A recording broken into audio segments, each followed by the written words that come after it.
Sir, you're charged with especially aggravated kidnapping. You're also charged with aggravated assault, and you're charged with theft of a firearm worth less than $2,500. You're talking about stuff that is not relevant.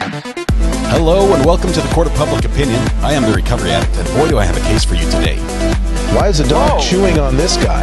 I think they have got the wrong guy there. Got the wrong guy, and the dog was biting him. He roughened him up quite a bit. There's a lawsuit. As the agent for Ayden, Ansley, John Milton,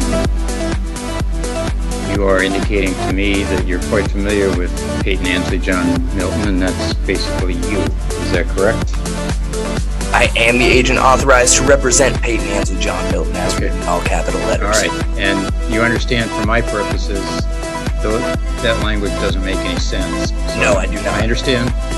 Okay, well, I'm telling you that. And so until you disabuse me of the notion, I am inclined to believe you are both the agent and the person. So. And it's I'm not a person, I am one of the people, thank you. All right, okay, thank you. I'm not a person, I'm one of the people. Hey, welcome back. This is the Court of Public Opinion. I am the Recovery Addict. Thank you so much for being there. Big shout out to True Crime Junkie. Is this the first offense, True Crime Junkie, for you? Is this the first time you've been caught red-handed? First in chat with a big old hey, like you own the place. But come to think of it, you do. First in chat, you've won the internet and everything related to it today. You're responsible for keeping it running for all the rest of us worldwide. So we'll be calling you if we have any trouble. Congratulations on that. Just know this does go in your permanent record. And if you would like, you can go to the channel store, and for the low cost of 50 cents, which is the cost that it charges me to sell it, which is a little weird. So I make nothing from it. But for the low cost of 50 cents, you can immortalize your win with a signed certificate indicating you've won the internet. And that's available to all those who have won. First time, yes, and you're proud of it. So I guess that's pleading guilty. Is that what you're doing? I accept your guilty plea. And you get the punishment as stipulated. All right. Ashley also on the internet today. Congratulations, Ashley. Okay, we have a couple things. I said we have a few things. We've got court coming up, right? That's happening here soon. We have just a couple police chases just to get our energy up for this trial. Okay, and they're short. They're short. They have a little bit of action. One of them's a little older. One of them's very new. But hopefully you haven't seen either one of them. That's the goal. I dug deep into the archive and to the bottom of the barrel, so to speak, of police chase videos for this. So we're going to do a quick police chase as we get ready for Thomas Randolph to kick off. We don't have a feed from court yet, but we are watching for that. As soon as it does pop on, we'll go ahead and provide that for you. Thanks for all those who clicked the like button. We're going to get started with let's see if I can put this full screen. It's going to be a little weird. Let's see, what camera is that? 8, 7, it's 7. It's not really full screen, but it's going to work.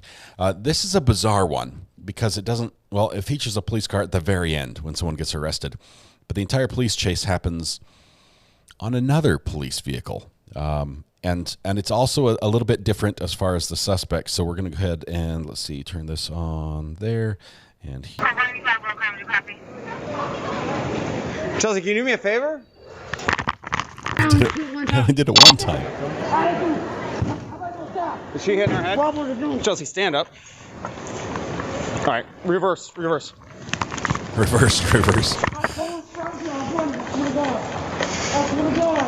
All right, slide in. Okay. Watch your feet. Watch your feet. There it goes. All right, so that was that chase. That was one. That was number one. I thought you'd like a little bicycle and motorized suitcase chase out of Orlando. The second one is a little bit different. This is going to be a more traditional chase, and it starts off like this right here. Give me just 1 second, and this one has a boom at the end. Not like a pew pew, but a crash boom. We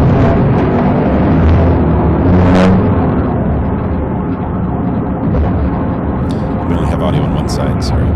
There's our suspect right there, dragging a trailer with, I don't know, is that a pressure washer? A fertilizer spreader? I think the hose is dragging on the ground. That's not good.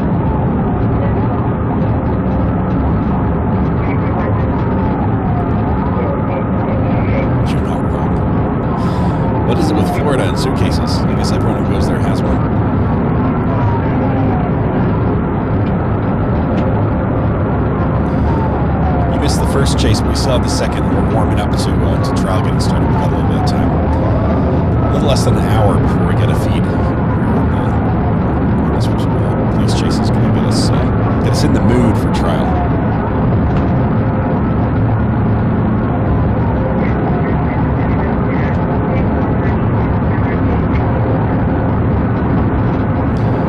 Problem with chasing a vehicle with a trailer, it's very difficult to do a pit maneuver.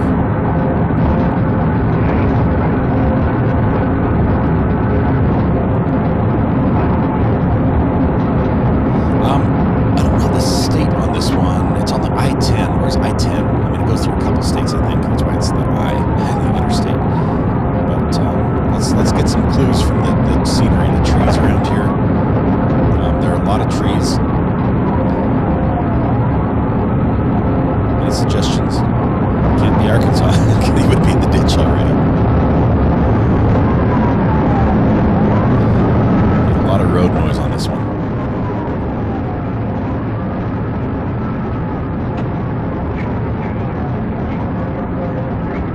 I can't tell what the speed is, but from being a 3-lane road, it's got to be at least what? It looks like a 70-mile-an-hour speed limit there on the sign that we just passed. We're passing those guys, so I'd say probably 90 miles an hour in the fast lane with a trailer, which is not safe. Not safe. We're on the I-10 is all I know. This is I-10 raw dash cam. Why are they chasing him? Well, speed for one thing. He's dragging a hose off the back of his trailer. That's another. That's probably not safe. Don't know what the initial want was. Doesn't look like he's drunk. I mean, his lane position is all over the place, but it seems more strategic than unintentional. Possibly not his truck. You're right, stolen pickup. It's not Shark Snake Gulf Coast. This is a stolen pickup. Just had to read the instructions and it told me that.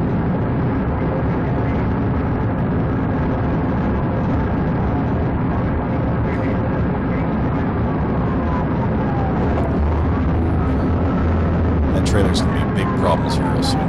Well, there's liquid splashing out of the back of it. So that tank is full.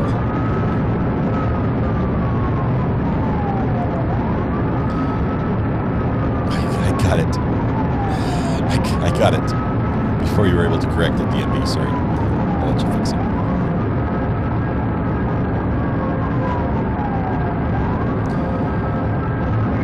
Robin, don't want to spoil it for you, but he's going to lose a little bit more than just the trailer here in just a bit. I'm quick. JB, I'm real quick.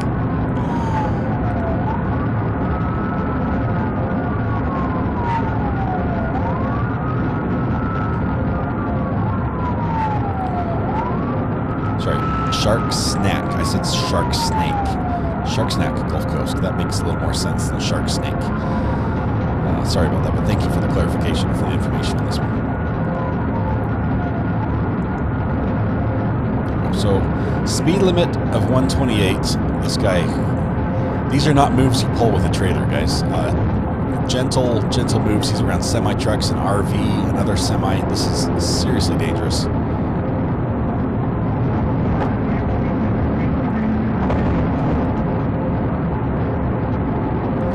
Drove I-10 last summer from Florida to California, Southern Interstate. We are in the south. We're not through the desert part yet, so this is going to be the middle or further. It could be Florida. Let's see if we can read some plates here.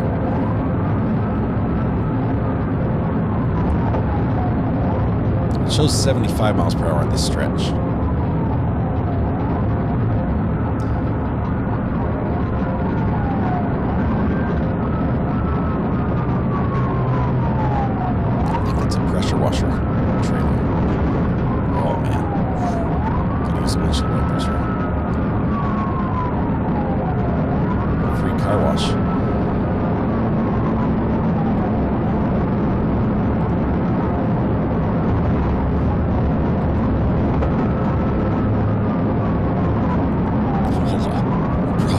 Props to the suspects. great driving with that trailer. Okay, here comes vehicle number 2. Ooh, moves to cut him off. This is aggressive. That move was entirely to keep the police officers behind him. That's going to put them on their guard a little bit.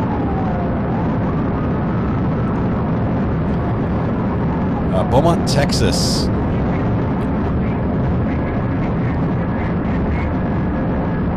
Shark Snack coming with the information as well.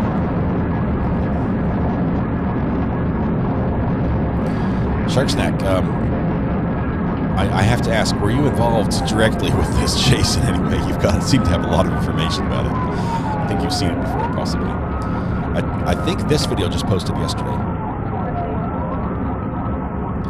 Queen says, I live in this area. Ooh, it's slowed down a little bit. Not sure why. Do we have a trailer tire out? Possibly one on the back. Looks like he's lost the back of the dual axle trailer. As a flat, that's not going to be very good. That's going to give him serious problems. Happened yesterday. This is breaking news.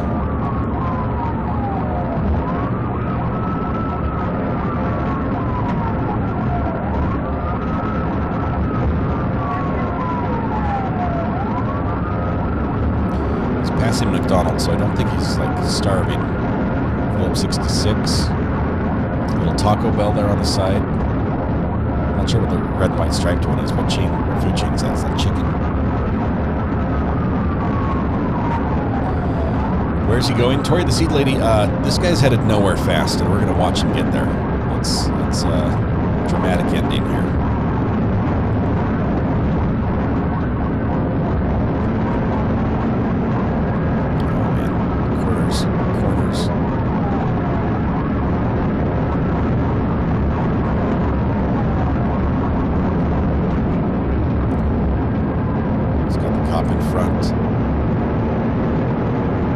Shifting back and forth on that trailer, and that huge tank he's got there. That's hundreds of gallons of water, it looks like. That's really going to throw him off. Ooh, took the exit. Look at that. The thing is, in Texas, these roads just run parallel to the freeway. There's like a feeder road that will run parallel to the freeway for quite a ways. And let's see if he gets back on. What happens here if the cop decides to jump across?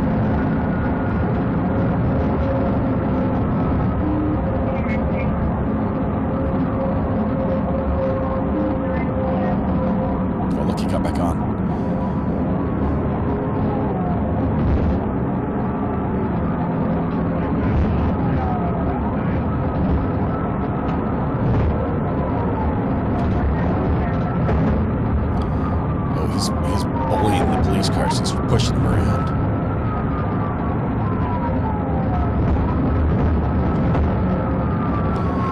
The officer's trying to make him slow down.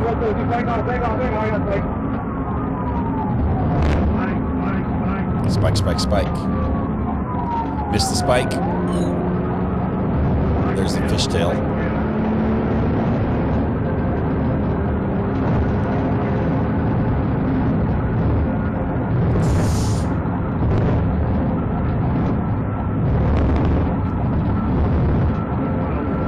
Kim, this was yesterday.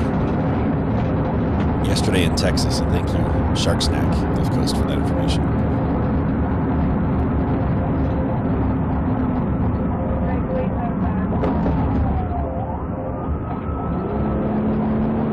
Did he hit that wall? Oh, yes, he did. Ooh.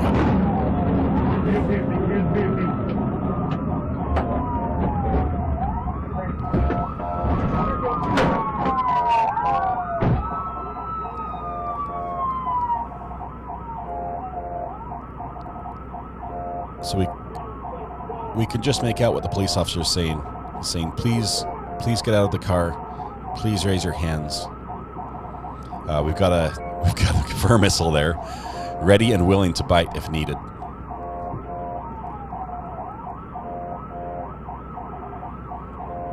Handler's doing all she can to keep that dog close by but not engaged.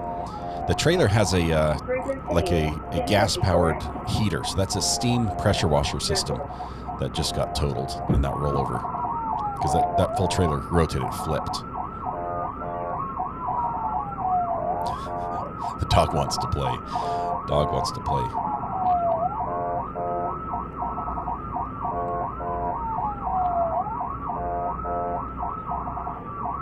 Well, look, here he is. He's got a little bit of grass in his cuffs and a little bit of hood on his face, too.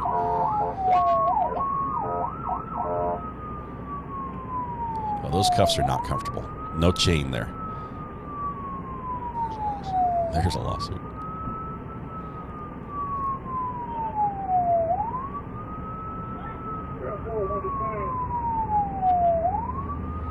All right.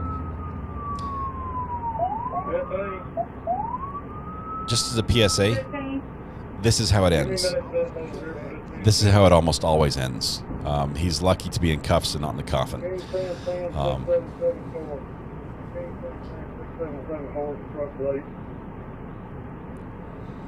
Dude's not going anywhere but jail. Looks like we got a Corn Dog just gifted 5 memberships. Thank you very much, Corn Dog. Jimmy Geiger, Grace Sanchez, Kim Maynor. Let's see, Robin Calkins and Deja Vu.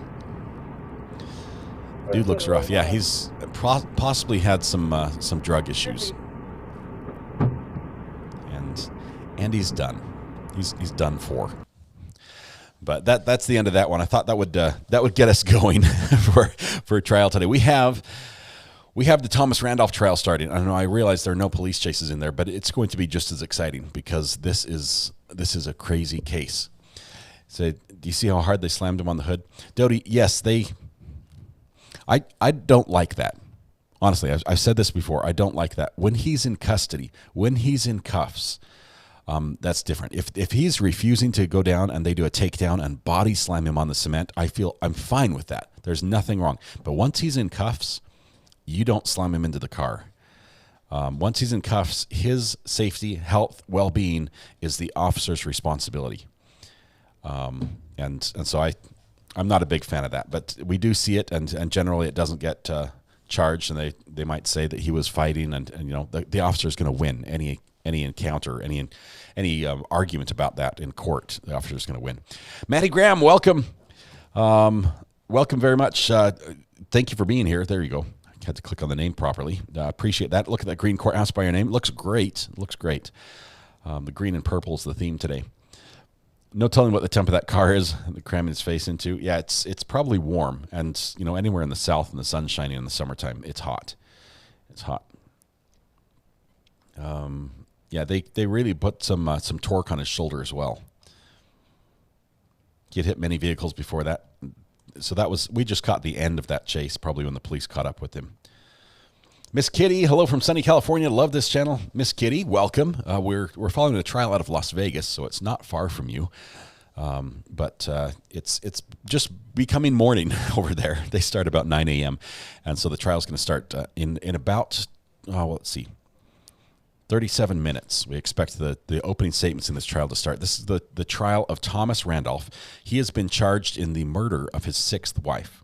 Now he has. Let me bring up a chart really quickly and show you this. He has 6 wives, right? Here they are. Let me clear your name off here. Sorry, Miss Kitty. He has 6 wives. This Thomas is the guy in blue. All these 6 wives are the people represented in pink. Every time he got married, it ended one of 2 ways: either death or one of them, them getting away. Hey, Mrs. R.A., welcome. The one time I'm off camera, you're behind me. That's awesome. Anyway, the first one, he married at age 18. They were young. She didn't like where it was going. He was controlling. He was manipulative. He was psychologically abusive, and she left. And she's alive. She's testified against him. The second one, the day the first divorce went final, he married number 2. She died. It was ruled a suicide initially. Rather suspicious. The police officers, let me pop on the screen here so I can explain. The police officer, eventually, the detective, eventually they changed it and said, hey, we're going to charge you in this murder. This happened in Utah. There were some things that didn't add up, like the imprint of the firearm at the point of entry for the bullet wound was such that she would have to be like a contortionist or standing on her head to make that work. And she was instead tucked neatly into bed with the blankets pulled up nicely around her. Just doesn't add up. Anyway, he was tried for that one. The jury acquitted him in that trial. They would not. They were only given the option of the death penalty or acquittal, and they went with acquittal. They just couldn't get to that. There just wasn't enough evidence in their mind.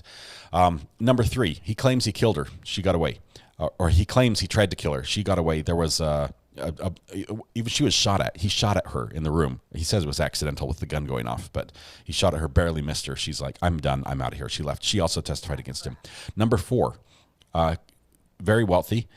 He basically used all her money while she was alive, and was the case with all the wives that died. He took out large insurance policies on them. So number 4, he went and convinced her she needed an open heart surgery, which was sort of, it was needed but not urgent. He talked her into it. She did it. She was on the mend. Successful surgery. Like 8 days later, she's in the hospital. Everything's good. Stepdaughter's there talking to her. Thomas shows up and says, "Hey, I'd like to talk to her alone." Kicks her out of the room, closed the door. 45 minutes later, he comes out of the room and she's dead. Oh, she died. It was medical. Never charged with that one. The daughter thinks it's very suspicious. Number 5, we don't know a lot other than that he says she died of cancer. Go back to number 4. Big collection from insurance payments on this, as well as he sues the hospital and wins. Okay. Number 5 dies of cancer. Number 6 is killed by a hitman who is then killed by the defendant. And this is the one he's on trial for basically both these murders, for setting up the hitman. The hitman happened to be a friend of his that he had befriended and been working with and had a key to the house. And he had like 300 phone calls with in like the weeks leading up to this. It's not looking good. And the defendant himself is a narcissist. I'll say it right now. This guy is a piece of work, and it's going to be a lot of fun watching this trial. So we have the defense attorneys. There has been some snark. Let's see. Can we grab it from RA? I can send it to you if you can't grab it off the screen. You're definitely welcome to post it wherever. It's not like the artwork is extremely desirable and is going to be stolen by anybody. So the defendant is a narcissist. He is claiming that he has a lot of health problems, medical problems. He gets medication. He gets methadone from the jail, even though he hasn't had an addiction, like a heroin addiction or something, and that's sometimes used to help you with an addiction. So he gets very, very strong painkillers, which cause him to be sleepy. The problem is he's saying the schedule I'm on for my painkillers causes me to be sleepy in court. And that's no good. He has to be able to be awake to be able to help in his own defense. So he's asked the judge to have the jail change his schedule when he gets his pain medication, and maybe he'll do that. Maybe they'll do that. We'll see. We'll probably hear something about his health and him talking to the judge about that in the trial, or at least the attorney bringing that up to the judge. It took a couple days to get a jury on this one. The judge thought it would be easy in just a single day. It did take a couple days to get that jury seated. We have 12 jurors and 2 alternates. That's how they decided to do that. It sort of surprises me because the trial itself is slated for 3 weeks. The judges cleared the jurors for 3 weeks, meaning they are expecting to serve up to 3 weeks. That's cool and all, but a lot of things can happen. And honestly, when you look at just around the world right now, people are getting sick. There's, I'm not sure if it's like a new strain or something that's going around. I've heard that in the news. I'm not going to argue that, but the chance of all these jurors staying healthy and able to serve throughout the duration of this trial, I'd say right now is fairly low. And only having 2 alternates is risky, because if you burn through the alternates and lose one more juror, it's a retrial automatically. You cannot proceed with just like 11 jurors. That's not going to work.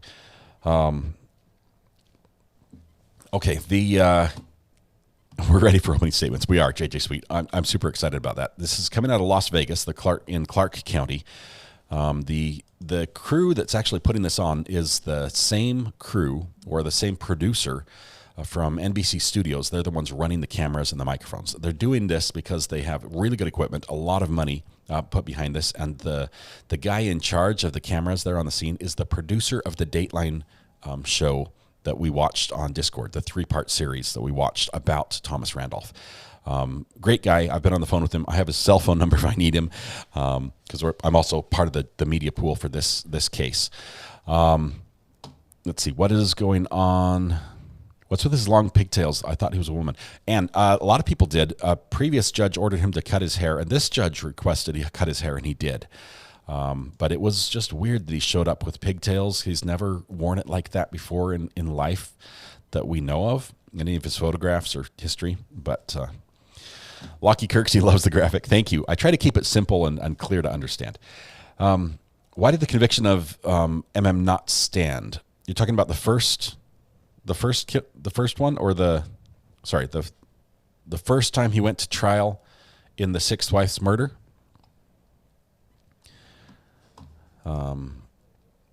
It's a painkiller. I don't know how it makes you feel. I've never taken it.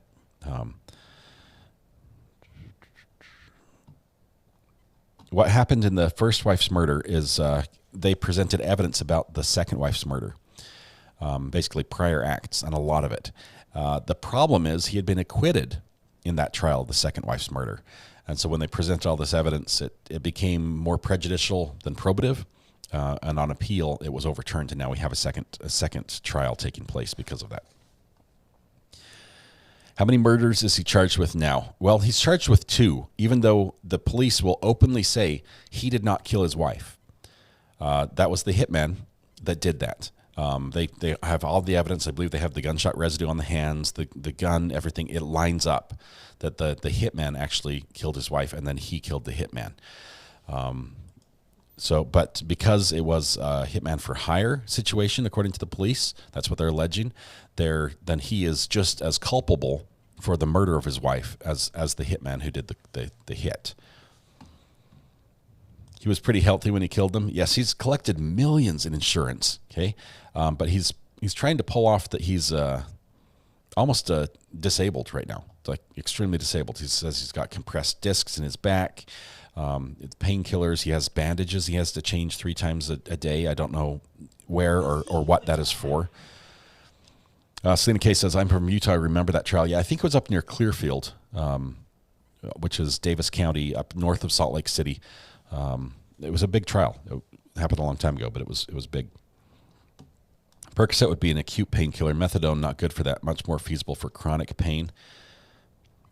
Methadone is comparable to morphine and alleviates pain for some people. And it's cheap. So that's useful. A couple people have said it's rare to change bandages 3 times a day. And I don't know what situation he would be. I mean, if you're changing bandages 3 times a day nonstop, you're bleeding out, right? It's just there's a hole in you, and your innards are becoming your exards, or your entrails are becoming your extrails. I think would how they say it. So I don't know what the situation there is, and possibly we won't find out because it is medical and it might be protected. If he had any backbone, he would have gotten a divorce. That wasn't what he was in for. He was in for the money, I think. All of his wives doing those big life insurance policies on them. I think 4 on one wife. Could be due to wound drainage. But seriously, if it's a long-term thing, 3 times a day you have to change a bandage. That's a lot. Could be diabetic issues on his feet.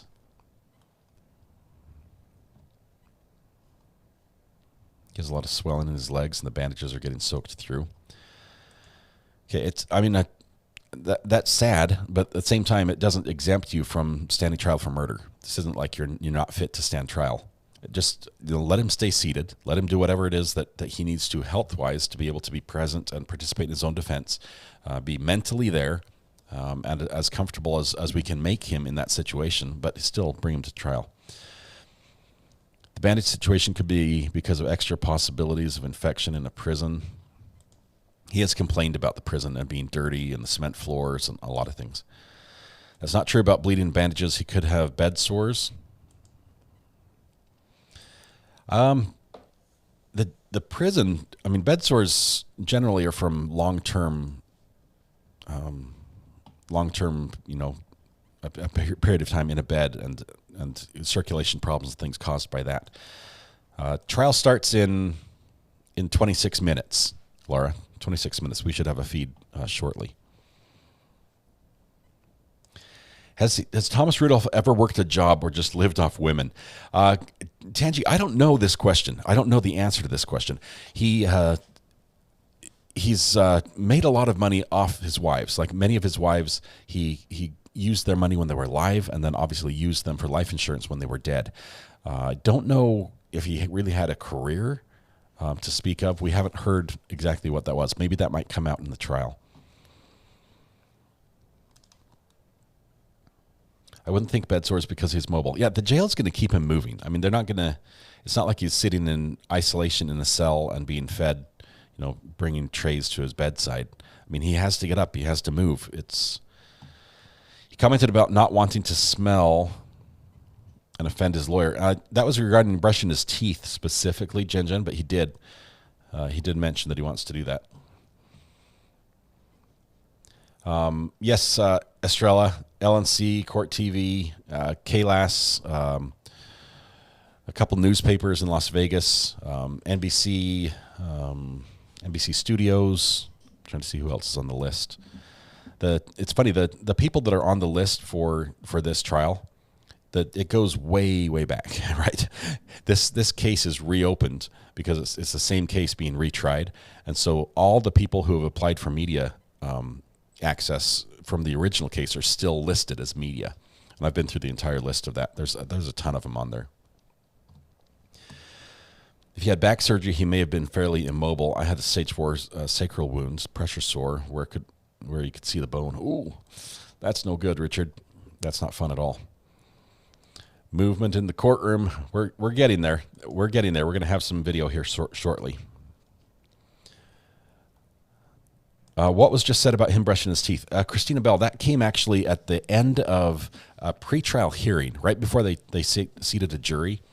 As the hearing was ending, Thomas spoke directly to the judge and about his medical conditions. And part of that, he was saying, I have to do all this stuff. I have to brush my teeth so I don't have bad breath, or else it will, my attorney will pass out or something like that. That's the essence of what he was saying there. Love to know what Dr. G thinks of all the health issues. I think they're legitimate. I honestly think he probably does have compressed discs, and that's not fun. That's a serious pain in the back. but yeah. Jacko, I'm back. Welcome, y'all. Good to be here. Thank you for being back. Where is this? Coming out of Las Vegas, Nevada, is this trial. This trial's in Las Vegas. His first wife that he was tried in her murder was in Utah, and they acquitted him. Then he was tried in Las Vegas for his sixth wife's death. Oh, there's a lot of apostrophes in there, I think. And that one he was convicted on and actually sentenced to death row. He appealed, and he won the appeal because of that whole prior acts, the 404B stuff, where there was too much prior acts admitted, and it was prejudicial to the jury. So he won that appeal. He's now off death row, pending conviction again. But in this case, they're not going for the death penalty. So either way, even if he gets another conviction, it's a win for him because he gets off death row and gets life in prison instead. That's the worst thing available now. They're just not gonna seek the death penalty because of his age. It's once you're convicted, the process of going through carrying out a death penalty sentence takes so much time that he basically will die in prison before that happens. Really should have stopped after the first 3 or 4 wives. Yeah, 6 is a lot. And out of all things, I've seen serial killers that target women who work in prostitution. I've seen serial killers. We've watched cases that have that. We've seen serial killers that target, vulnerable people that they, whether it's, somebody who works in an area where, they can, capture them without getting caught very easily. This guy, he just targets his wives, and it's crazy. Maui Bell says, I'm here after the Maui fire. Maui Bell, Maui strong. We've been watching that news not on the channel, but on the side, and just heart goes out to those in Hawaii that are affected. I think 36 people lost their lives down there in that fire. That is just crazy. It's so dry, so hot, so windy. It's bizarre. It's not what you expect in Hawaii, to hear that the island's on fire. I mean, you think the island's on fire in Hawaii and you think it must be the volcano, but it's burning from the top and the bottom at the same time. Let's see. I thought the judge said he'd decide if he gets the death penalty. I thought they said no because of his age. The judge decides what the penalty is. The jury is not going to choose that. So the jury is just going to decide guilt or innocence on this case, on these charges. And the judge determines the sentence, but I don't think sentence includes the option of death penalty. Never occurred to me that Maui can have a drought. Yeah, it's surrounded by water and not enough falling from the sky. Death toll's over 50 in Maui? Oh, no. 55 so far. More to come as they're searching through. That is heartbreaking. Oh, my goodness. I heard basically there were people saying we're completely surrounded by fire. Oh my goodness. And some of the aerial photos are just heartbreaking there. Such a beautiful place. And there's, they have to get him healthy in order to kill him, ironically. Cindy's crazy. That's one of the funny quirks about our legal system. Even if you do have a death sentence that's about to be carried out, one of the last things they do is make sure you're healthy enough to die. And I don't know why. It's just, I guess it wouldn't be humane to kill you when you're sick. I don't know. It doesn't make sense to me, but it's what we do. Okay, we have. Let me check one more location here. Sorry.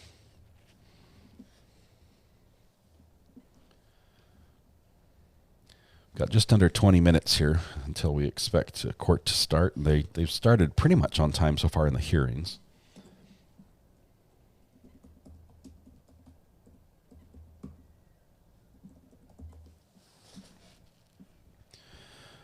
Okay.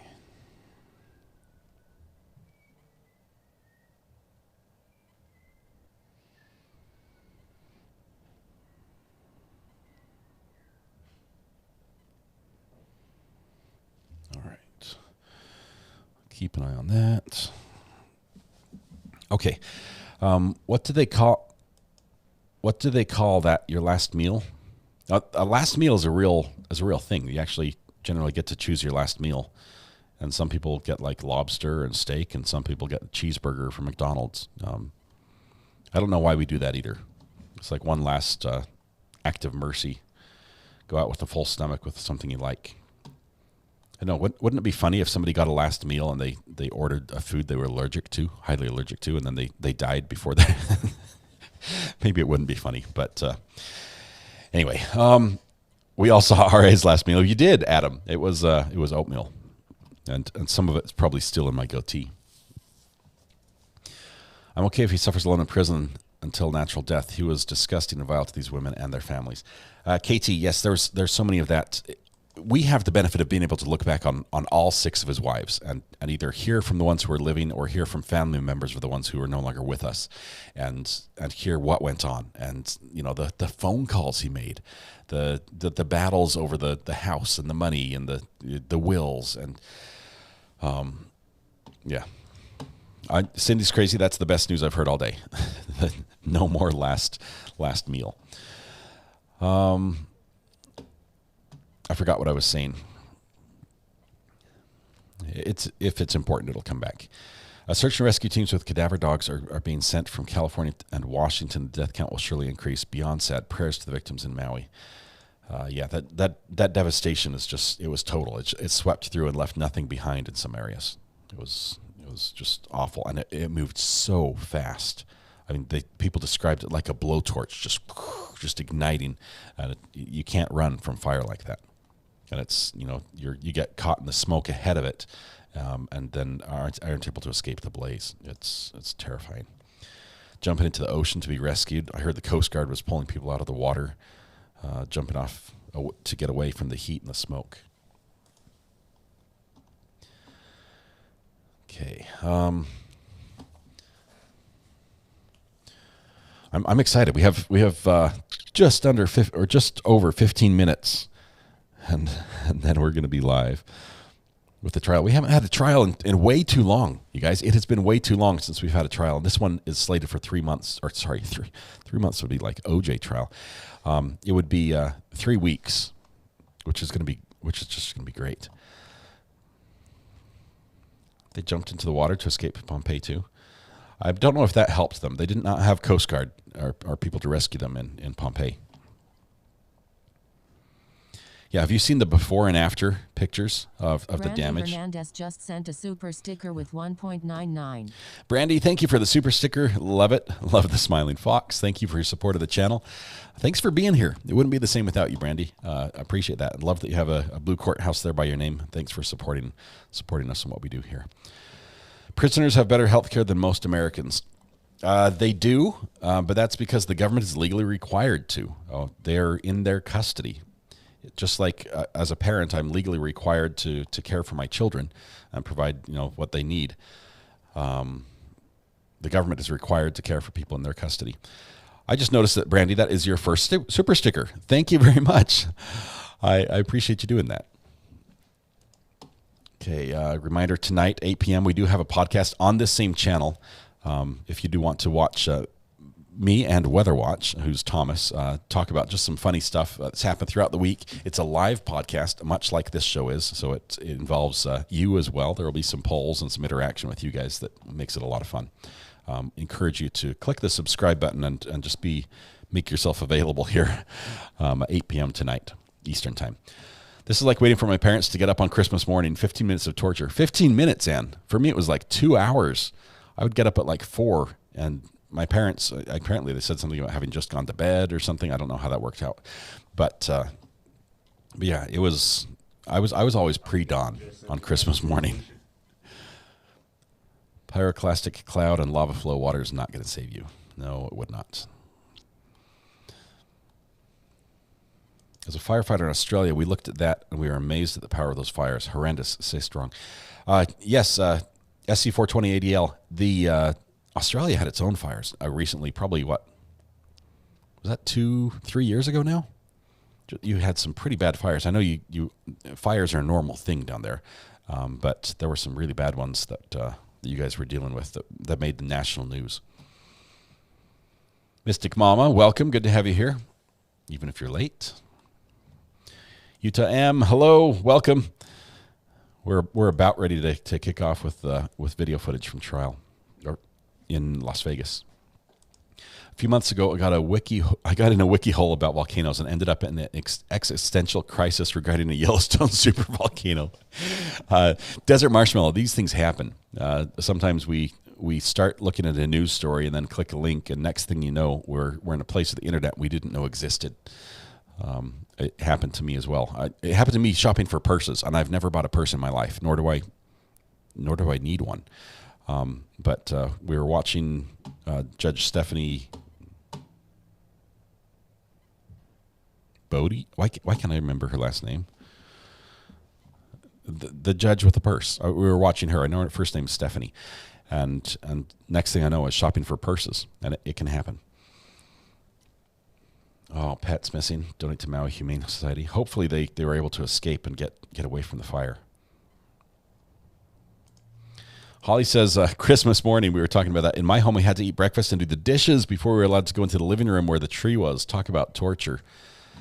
We never did that with our kids, mostly because I'm just as excited Christmas morning as I was when I was a kid. Did you see the post I posted for you on Facebook? Let me look. I have not been over there this morning. If you just posted it, I'll take a quick peek. If I can find it. I have too many Facebook accounts. Let's see.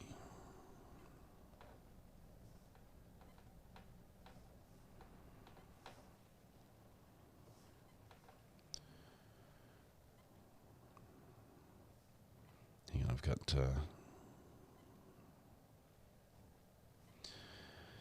Cachette, thanks for the message. I have not tried that yet. I tried it once and it didn't work well for me, but I don't think I knew what I was doing.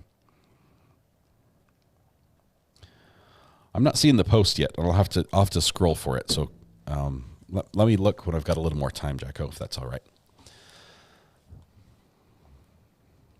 Parents had to pull us out of bed as teenagers. It lost the appeal the early morning. You didn't carry a purse in the UK? I did not. Wiki last meal. One guy in 2014 just wanted 2 cookies. So if you want them, you want them.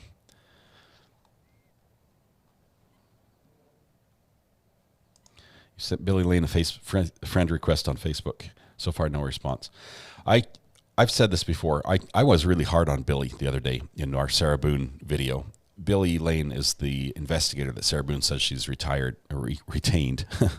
Sorry, he is retired, but retired police officer retained in her case. And he sent a letter to her, and she sent a copy of the letter to the judge.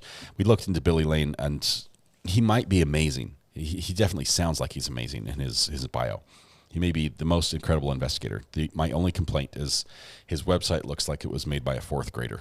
And lots of copy and paste, including the logo from Prison Break, the movie series. Yeah, it was funny. Any news on the demographics of the jury? Only the number. We know we've got 12 jurors and 2 alternates. And the alternates don't know that seats 13 and 14 are the designated alternate seats.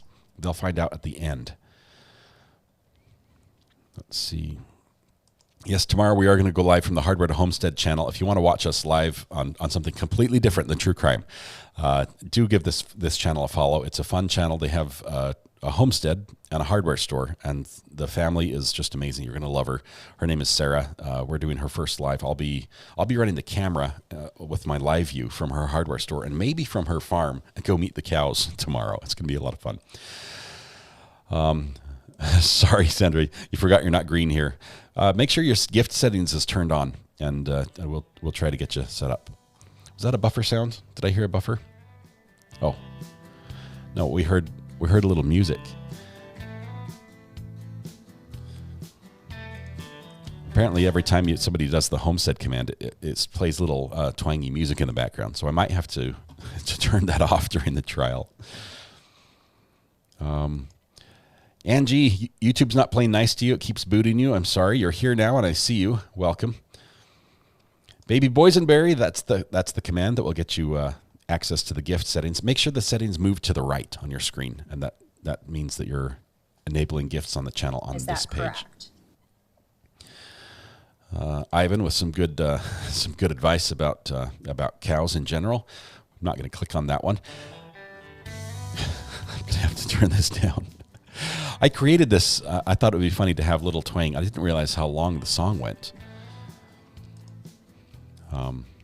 But it's all good.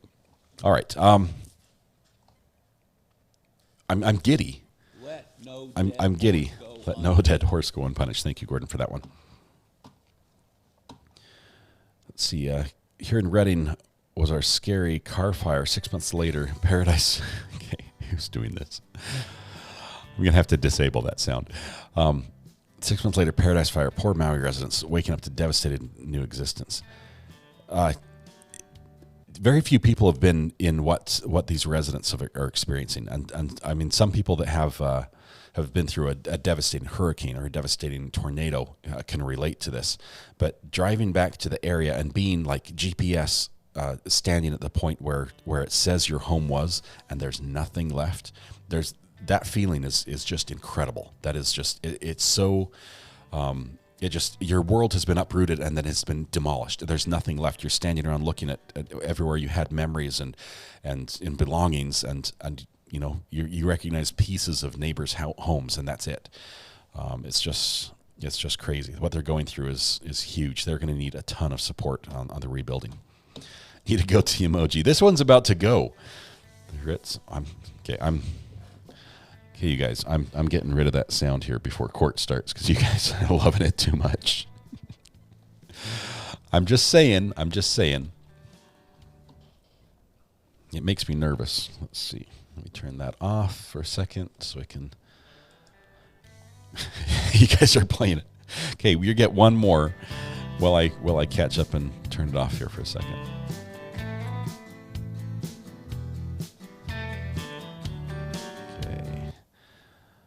tight. I'm going to find it. Everybody's doing it. I'll fix Homestead so it doesn't have that song anymore. Let's see. Audio.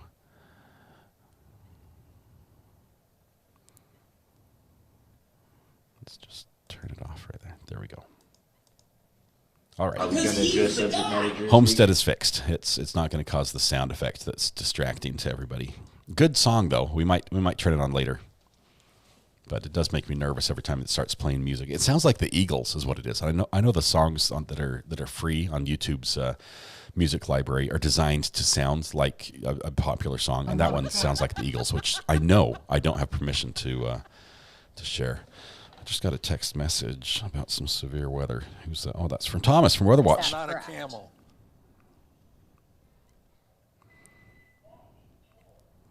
Oh, man. Thomas reporting that they had major weather in town. He's barely getting power and internet back. That's stay safe and let me know if you need me to do anything to run with the podcast for tonight. Are we going to address subject matter jurisdiction? Red Pen, I've not been able to get object. Let me tell you what the problem was. Hang on just one second. Where is... Got to read this here. Wrong guy.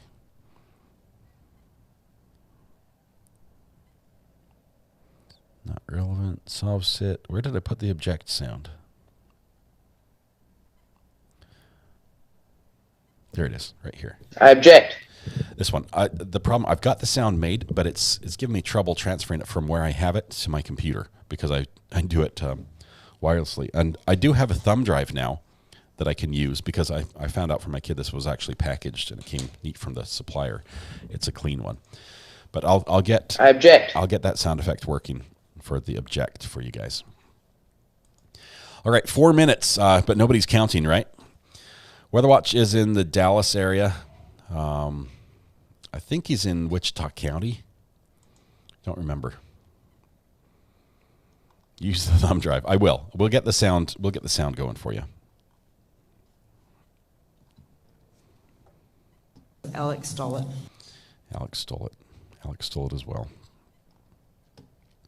4 minutes and counting. We're excited. Any moment now we're expecting a feed to come up here.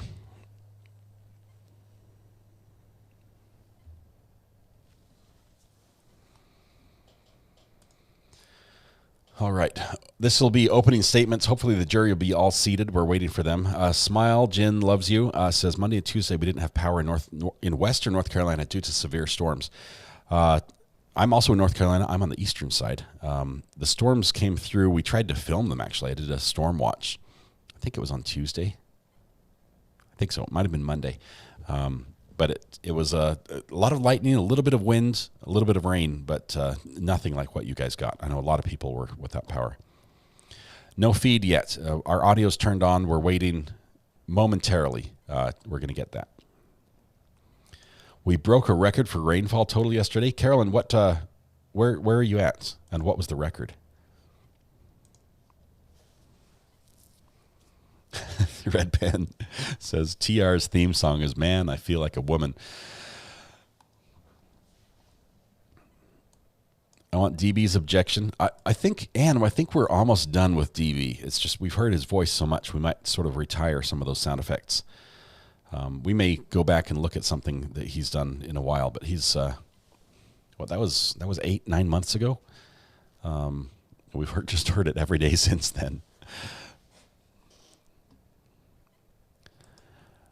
My internet keeps cutting out. It better work when the trial starts. Yes. Can someone make a best mods emoji sticker? Kim, I think I saw this post. Maybe you texted this to me. I like that idea. We do have the best mods on the internet here, and they definitely deserve that and more.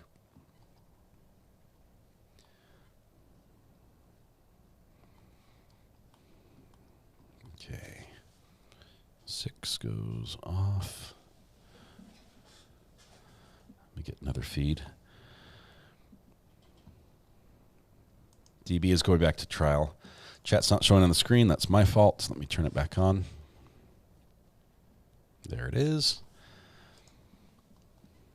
I was reading comments and clicking and everything. No, DB lives on, says Ann. We'll never forget DB. He's infamous for that. Okay, East Tennessee, record was 2.5 inches or 2.9 inches in an hour. 120-year-old record broken. That's flooding material there. That is crazy. So 3 inches in an hour is a lot of rain. We need some new sound effects for Alex. We'll try to use object. Before we phase Alex out, we need new ones. So here's what I'll say. We have clipping turned on YouTube. And if you look on YouTube, if you're on your computer and sometimes your phone, at the bottom of the screen when you're watching the live, you'll see a little scissors button. It has the option to clip up to a minute of the video. If there's a sound effect or something that happens in trial, and trust me, I'm picky about these, okay? It needs to be a very clear sound that is loud enough that we can all hear, that I can clean up and just have be a standalone sound. If you have one that you hear from a trial that you like, clip it, tag me in the clipped video and say, hey, sound effect, hashtag sound effect or something like that, and we'll see if we can bring it in. We want them to be sound effects that can be used in many trials, probably not cussing, although I did accidentally play one that dropped a couple words this morning. I think that one's going to be retired as well. Mystic Mama. That's from the Murdaugh trial from Mr. Harpootlian.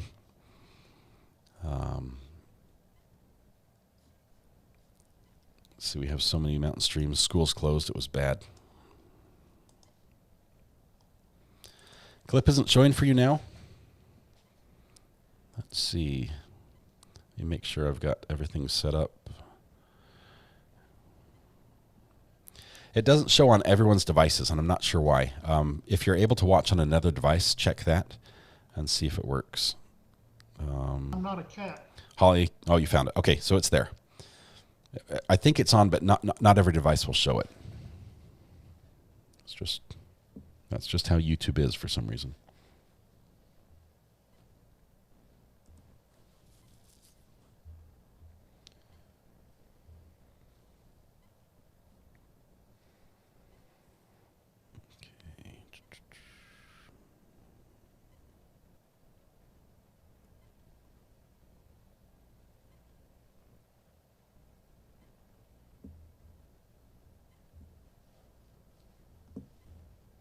Sorry, I'm thinking here.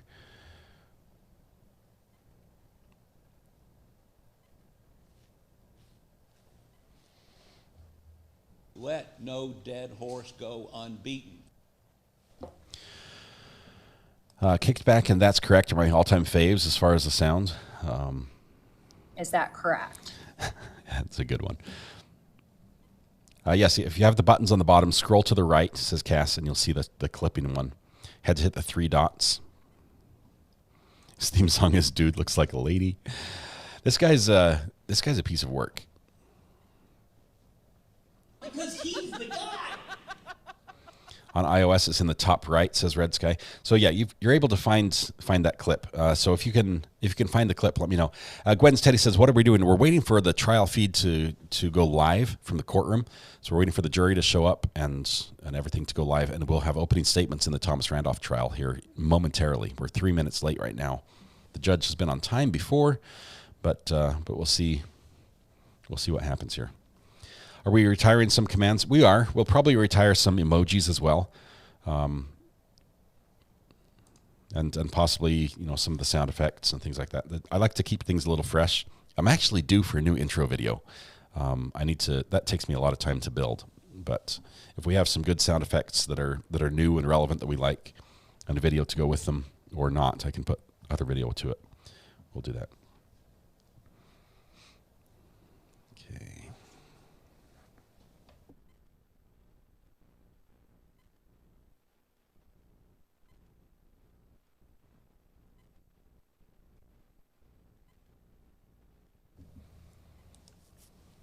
Please keep DB. Which ones do we have? We have subject matter jurisdiction, and what else do we have? Peeps. I heard that. and name, right? Both of those. Are we going to address subject matter jurisdiction? For the record, I don't consent to that name. Have an easy day. Oh, here we go. I was kicked back, taking it easy. To argue character of the victim, but because it's such a tenuous connection, even if you, I don't even get what the connection would be, because there's no indication that he's the one that took the identification from the individual. We're gonna get some audio fixed here. And so its effect is just prejudicial.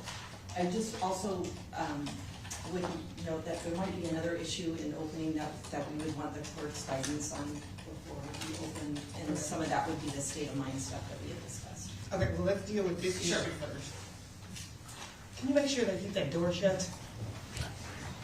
You're letting the cold All air right, out. so in regards to this issue, I mean, without the connection, I don't think that there's a guarantee that the jury's going to take this to be some negative character trait of the victim, as well as Mr. Tomczyk is correct. 48045 subsection 1B absolutely excludes any evidence of character or trait of character of the victim of the crime offered by the accused, and gives you guys an opportunity to rebut that. So based upon the my direct reading of the statute, I'm going to allow the defense to say it. I will absolutely allow you to rebut that if that's what you guys choose to do. Okay, what other issues? So there's a little pre-trial last-minute stuff here. Jury's not seated yet. So, Your Honor, one of the issues is, and I know this record may have had some conversations with the counsel about this, is there are several instances kind of leading up to, kind of almost up to Sharon's death, where she's having conversations with her friends. I believe Victoria and Deirdre, who we anticipate will be testifying today, will talk about that the demeanor and the mood of Sharon was that she was depressed and very, very sad. And she starts to confide in them about, I think we need to have a divorce, I don't have anywhere to go, and they are kind of trying to offer solutions like, you can come live at our house, you know, and she's worried about losing her home, things of that nature. I think all these things kind of come in under the state of mind exception. I think it's an important component. There are concerns, particularly with Deirdre, throughout her conversations with Sharon, where she is worried about Mr. Randolph potentially hurting her and warning her, like, you need to get away from him, like, he could kill you. I mean, they literally go, that is some of the advice that Deirdre literally gives Sharon throughout the course of this relationship, because she's that worried about it. So we believe it comes under state of mind. We're trying to get some parameters as to whether we want it to just be, hey, did you have a conversation? How'd she look? What sort of advice did you give at that point? Well, in regards to that, what do we need to resolve before opening? Because it's my understanding Deirdre's not testifying until this afternoon, so we were going to discuss that at lunch. That's correct. But what I do have is, I have, I think, one line in the slide that says, there are friends and family that warned her to stay away because they literally believed he could kill her. Like, that is a warning they gave to Sharon before she dies. And that's what the slide says? Yes. Okay. And so to me, you know, for me, it's the advice that they're giving, which is so important, but obviously, if right, I just want to make a ruling on what you've been saying opening right now. We can have, it's because Mr. Tomczyk and Ms. Wackerly and myself had already discussed this, the possibility, and I agree with Mr. Tomczyk. I want to see a proper of what these statements are before I say exactly what the parameters are going to be. So right now, while we got this jury outside waiting, I want to talk about what we need to talk about in opening, and then we will use our lunchtime to argue the rest of these issues so that the jury is not waiting. Mr. Tomczyk. Assuming it's limited to that, I think that's a great way to streamline things. I've talked to the state at length about it because there's a lot of stuff that was introduced at the last trial that is per se inadmissible. And when we reference people like Miss Marley, she wasn't called here, no recorded statement. It's a friend of Sharon's. Yeah, so there's no recorded voluntary statement from her. She has never testified at any proceeding. So if they intend to introduce anything that raises one of those issues, I think it's incumbent upon the state to bring it to the court's attention first. We can talk about it. We can probably streamline that process as well. We just don't want anything inadmissible coming before the jury. Okay, so in regard to the one statement that's in opening, what's your position on that? I have no position on that whatsoever. All right, so let's go forward with the opening, and we will do the proffer and the rest of that at lunch. Is there anything else in the opening regarding these statements that we need to be concerned about? I don't believe so. Okay, so then I will hash out the parameters of what these people can testify to before they get to stand this afternoon. Thank you, Your Honor. Okay? All right, bring in the jury. Yes, Your Honor.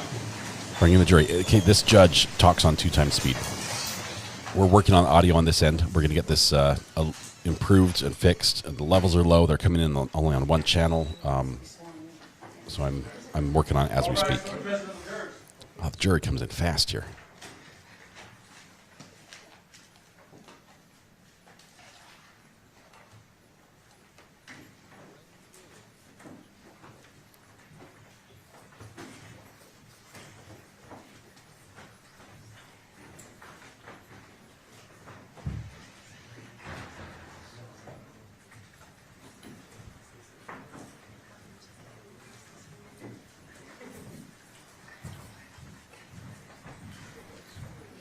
Council President, Your Honor. May all be seated. We are back on the record in C-250966, State of Nevada versus Thomas Randolph. May the record reflect Mr. Randolph is present with his attorneys, deputy district attorneys on behalf of the state. Do both parties stipulate to the presence of our jury? Yes, Your Honor. Yes, Your Honor. Okay, ladies and gentlemen of the jury, the first thing that we're going to do today is I'm going to swear you in. So all of you, the clerk is actually. Will all of you please rise and raise your right hand, and the clerk will administer your juror oath. You and each of you do solemnly swear that you will well and truly try the case at issue and a true verdict render according to the evidence, so help you God. I do. May I be seated? Thank you very much. State, are you prepared to give your opening statement? Yes, Your Honor. Okay. Whenever you're ready, Mr. Henry. Thank you. Here we go.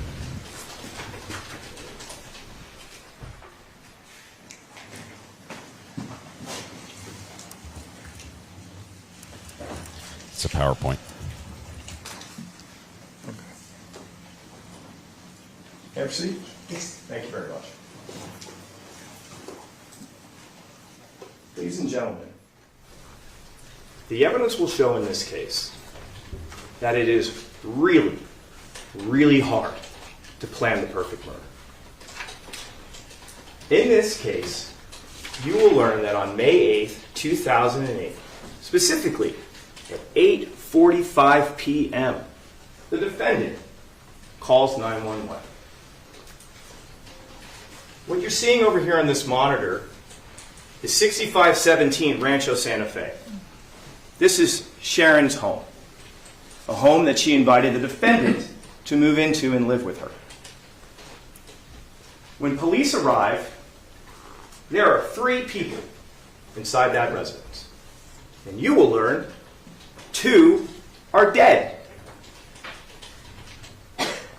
This is the defendant's wife, Sharon Randolph. She was shot in the head in the hallway just outside of her master bedroom. And there was this man who was shot multiple times. And lastly, we get to this man. That's the defendant. That's what the defendant looked like 15 years ago. This excerpt, this still that you see, is from a walkthrough that he gives to the police 1 week after the murder, where he, in his own words, tells the police exactly what happened. What you're looking at here is a crime scene diagram. This is important just in terms of orienting some of the stuff that is in this house. Right there is where Sharon's body was found. You can see her head is kind of almost into the master bedroom. You can see there is a hallway that goes straight to that second body. That is the hallway that leads to the garage. And this is where the second man is found. This area, and in particular the northeast bedroom, the office, is important for orienting ourselves about some of the things the defendant says happened on that night. You will learn that the defendant will tell police that he and Sharon had been in Utah for the entire week essentially before this, tending to his father. His father was ill, and the 2 of them were gone for an entire week, leaving the house empty. He will tell you that the very next day from the day Sharon is killed, on May 9th, they plan to leave the state again and return to Utah to take care of his father. You will hear on that night of May 8th, the defendant and Sharon go to dinner at the Santa Fe to a steakhouse called the Charcoal Grill. They were going to celebrate Mother's Day early because they were going to be away in Utah and Sharon wouldn't have an opportunity to be with her daughter Colleen or her grandkids. you're going to hear, according to the defendant, they planned after dinner to see a movie, but decided to cut the movie short so they could come home early to have sex. He will tell you that before they got home, they went from the Santa Fe to a gas station that you're going to see is right next to the Santa Fe to fill up the tank because they were leaving the very next morning. That gas station, you'll learn, is called Funny's. He will tell the police that when they pulled up to the garage, it's essentially a two-car garage, but it's really tight. There's a car already parked inside, and it would be really difficult for him to pull all the way in and have Sharon exit from the front passenger side. So when he pulls up, Sharon exits first, with the defendant in the driver's seat remaining in the car. He will tell you that he pulls in, waits in the car, and gets the car into its slot. The defendant will tell police that he didn't hear anything for two main reasons. He tells the police that he's essentially deaf, and also he had the car turned up for music really loud. So he doesn't hear anything. Sharon goes inside, and he hears nothing without incident. You will learn that he says that when he opens the door to the garage, he sees Sharon at the end of that hallway, lying face down. He tells the police, I thought I saw a shadow kind of farther down the hallway near Sharon, so he gets nervous. So he goes into that side bedroom, the one that I had pointed out on the crime scene diagram, and he reaches for a gun that's kind of hanging in one of these almost like shoe closets. You know, they look like rectangles, and you can slot things in. So he reaches in and he grabs his gun, and as he makes his way out to that doorway of the bedroom, to that hallway to get back towards Sharon, an intruder bumps into him, comes his way right into him. And you're going to learn that that intruder was wearing a black ski mask. And he was wearing a sweatshirt, a baggy sweatshirt. The defendant tells the police at that point in time he had no idea who the intruder was. He explains that he notices the intruder starts to struggle for a firearm out of his baggy clothing. And so what he says he does is he pushes the intruder on the opposite end of the hallway from that doorway. He pushes him across, and then he pulls out his gun and starts to shoot at the intruder multiple times. Essentially at that doorway and in that hallway. He explains that as he's shooting at this intruder, the intruder starts to kind of make his way down towards the garage door, right? The way to get out. Even though the garage door is closed, he claims that's the way the intruder decided to run. And he follows and continues to shoot. And ultimately, he continues to shoot until the intruder falls down dead just inside the garage, right at the entryway of the garage door. And then the defendant, when it was all kind of done, he discovers that the intruder is none other than his handyman, Michael Miller. The defendant then tells the police this: I immediately call the police. The evidence will show that when the defendant recounts what happens, he is the hero of his own story. He comes in, he sees his wife killed, and then takes out the intruder. However, the evidence in this case will show that the defendant's story does not add up. You will learn there are a lot of problems with the defendant's versions of events. Problem number one. The evidence will show that the scene tells a very different story. The evidence will show he claims that he shot Miller in the hallway of his house multiple times. You will learn this not only through the walkthrough, but Mr. Randolph gives an interview the early morning hours of May 9th, because this happens on May 8th. We kind of blend over up past midnight. He's giving an interview. So right after it happens, he's essentially telling this same story that he tells 1 week later in the walkthrough. And then about a month later on June 3rd, he does another interview where he's recounting essentially very similar details about what happens. But he's very consistent that that shooting happens in the hallway. you will now see a few of these excerpts. You're going to get a chance to watch his interview on May 9th, his walkthrough that happens on the 15th, and his second interview on June 3rd. You'll get to see it all, and I hope as you do this, you'll take good notes about the things that he is saying. But here's a couple of things that you will eventually learn through the course of trial. Did you fire again in this hallway? Yeah, I believe so. I believe so. Like I said, I fired a lot, and then he came out and turned around again. Okay, now, is he in the garage now? He's right at the doorway there. I think he was trying to open the garage door. Yeah, in the garage, and heard a noise. I'd already turned around to go back to the chair, and I heard a noise, and I just assumed it was him, and it was loud. And I turned around and shot him again once or twice, and he was laying there. He wasn't even going anywhere, and I shot him again. But it was the fire extinguisher had fallen off the refrigerator, and I just remember hearing the noise. And How close were you to Mike when he fired? I don't know that he fired. No, when you fired. Me to you, probably either one of you. And just as soon as I could get enough distance to he was right up in my face, like he was reaching, trying to. I thought he was trying to get my gun, but So you're indicating about 3 feet? Yeah, if even that. But we was close. I could have hit him just as easy, but I don't fight. I got this fat back neck thing, and I swing at you, and I might just be standing there still swinging at you tomorrow. Mm-hmm. And this was in the house still? Yeah, right around that bedroom door. These, you will learn, are excerpts from his walkthrough, where again, he's recounting the very thing that he tells the police about what allegedly happened that night. As we got up in here, he kind of rushed up on me a little bit, and that's when I just pushed him, boom, boom, boom, and he started going out toward the shed.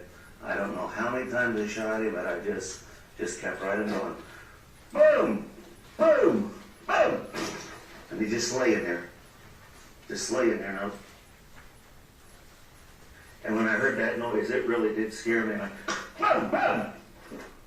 Except the door didn't come down. It stayed just like it was open. And I actually got close. Boom, boom.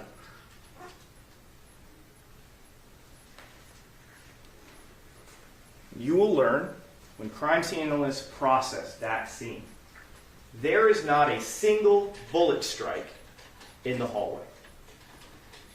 What I mean by that is there's not an impact mark. There's nothing on the wall. There's nothing on the floor. There's nothing on the ceiling. Zilch. You will learn there's not a single drop of blood in that area of the hallway. Not even a drop. Despite the fact the defendant said he shot boom, boom, boom, boom, boom, over and over and over again in that hallway. And you will learn there is only one casing found in the hallway. But where it's found is right at the lip of the door that goes into the garage. Almost essentially where the defendant said he was standing when he kind of did those last couple boom booms at the end. This, ladies and gentlemen, is the very hallway that the defendant claims he shot Mr. Miller in. As you can see, and you look and the evidence will show, there's no apparent blood. There don't appear to be any casings except for that one right there. That's it. But this is where the defendant claims his shooting of Mr. Miller occurred. But when the police and CSA start to process the garage, that is where they start to find bullets. That is where they start to find a lot of casings.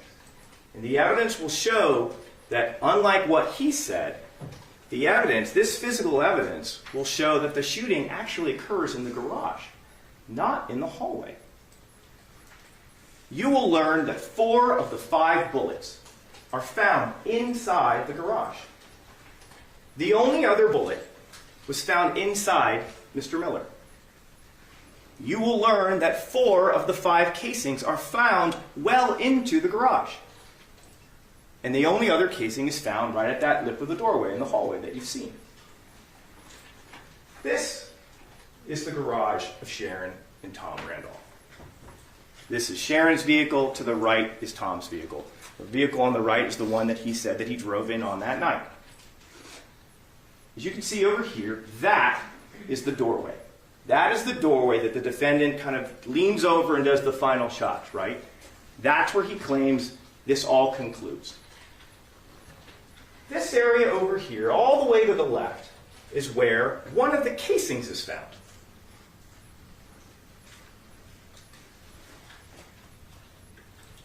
Despite the fact that the shooting happened all the way in the hallway, one of the casings is found here.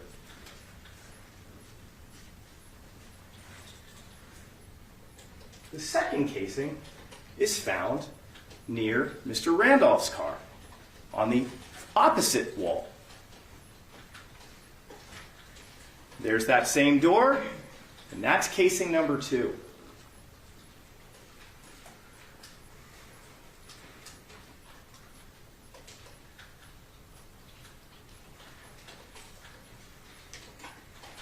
You will learn that the third casing they locate is the one that we've seen, right at the doorway of the hallway. And this, ladies and gentlemen, is one of the bullets. It's found in front of Mr. Randolph's SUV. This bullet is found underneath the SUV. And these two bullets, 10 and 11, are found in Mr. Miller's clothing. So when they move Mr. Miller, they kind of roll out of his clothing.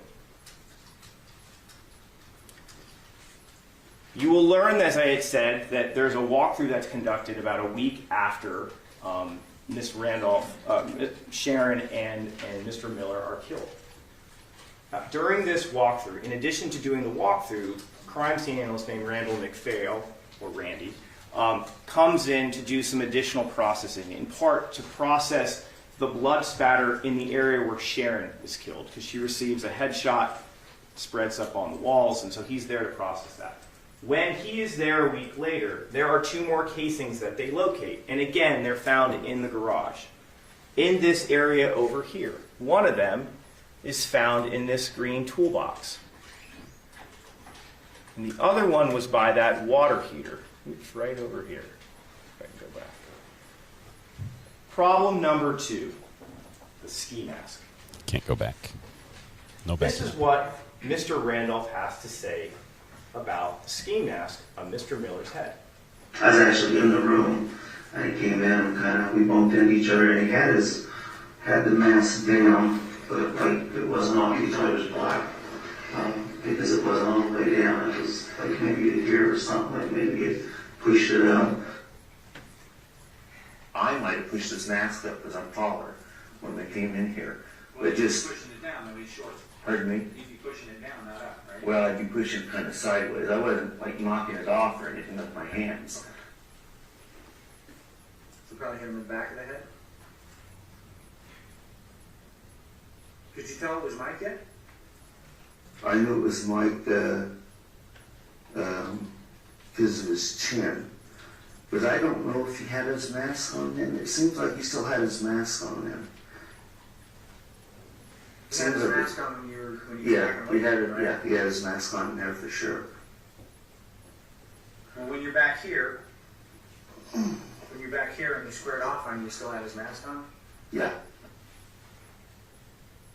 Okay, and then when he went between him now turning and you continuing to shoot and him going to the ground, he still got his mask on? I think so.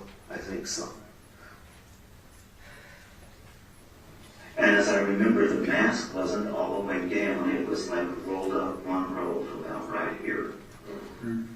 As I remember it. And that interview there, that's the one on June 3rd. So that's interview number 2, just for context. What you're going to learn is that he only describes Miller's mask being off kind of after the shooting is done. Throughout his different interviews and in the walkthrough, he will never describe a distinctive process of, I watched Miller totally remove this mask. And so here's the issue. That's where Mr. Miller is found. The defendant says he nudges him at some point to roll him over. And this mask is found over at the kind of the passenger side of the Randolph car, Mr. Randolph's car. Right? So if you're facing the garage door, it's to the left. Here's the thing with that ski mask. There's no bullet holes in it. And there's no blood in it. We may That's see, a problem. We may see some injuries here, Because just as a warning. Mr. Miller was shot multiple times in the head. There are several entry-exit wounds. That, ladies and gentlemen, is a trajectory rod, which will show you the pathway of one of the bullets that went through Mr. Miller's brain, which would be difficult to not have a hole in the mask if it's sitting on your head.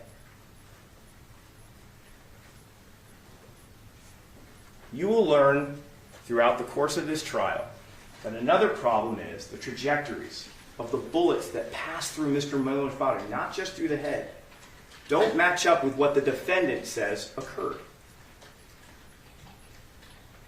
Problem number 4.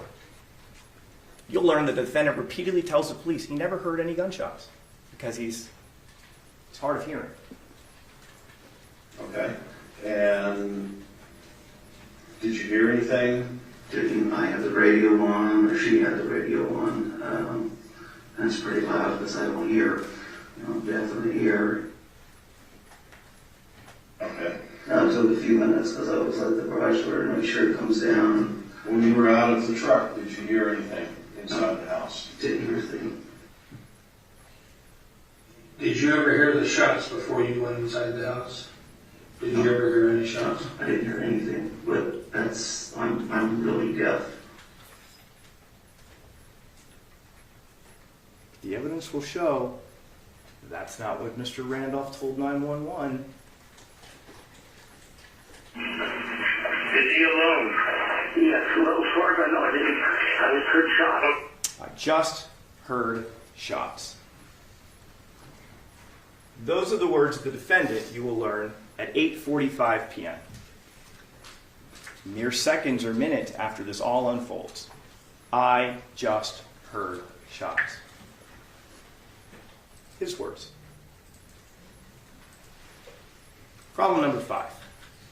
You will learn that the defendant, based on all the evidence, waited 12 minutes after Sharon is shot to call 911 and get help. 12 minutes. How do we get to that point? Well, the evidence is going to show this. There's 4 components to this issue. The first is a gas station video. The second is a neighbor. The third is a 911 call. And the fourth is the defendant's statements to police. You will learn that the defendant says, instead of going to see the movie after dinner, they're going home to have sex. And before they do, they go to Funny's gas station. When you leave the casino, do you go directly home? No, we started to, and then we went to Funny's, so it's called Funny's gas station on the corner there. There's a gas station there, not just around the corner. And she said, we better get gas now because you'll it's going to go up tonight because of the weekend, over the weekend. So we stopped and filled up with gas, and I think that was it, and we went home. And you're going to learn that the police take that statement and they follow up on it. And you're going to learn that they go to Funny's gas station. And sure enough, they find this footage here. At 8:22, if you look all the way over there on the right, that, you will learn, is Mr. Randolph's SUV pulling in. I think they get a receipt also from that to confirm that a transaction was done to kind of pump that gas. And you're going to see that at 8:26, Mr. Randolph and Sharon leave, just like he said. They filled up gas and they made their way home.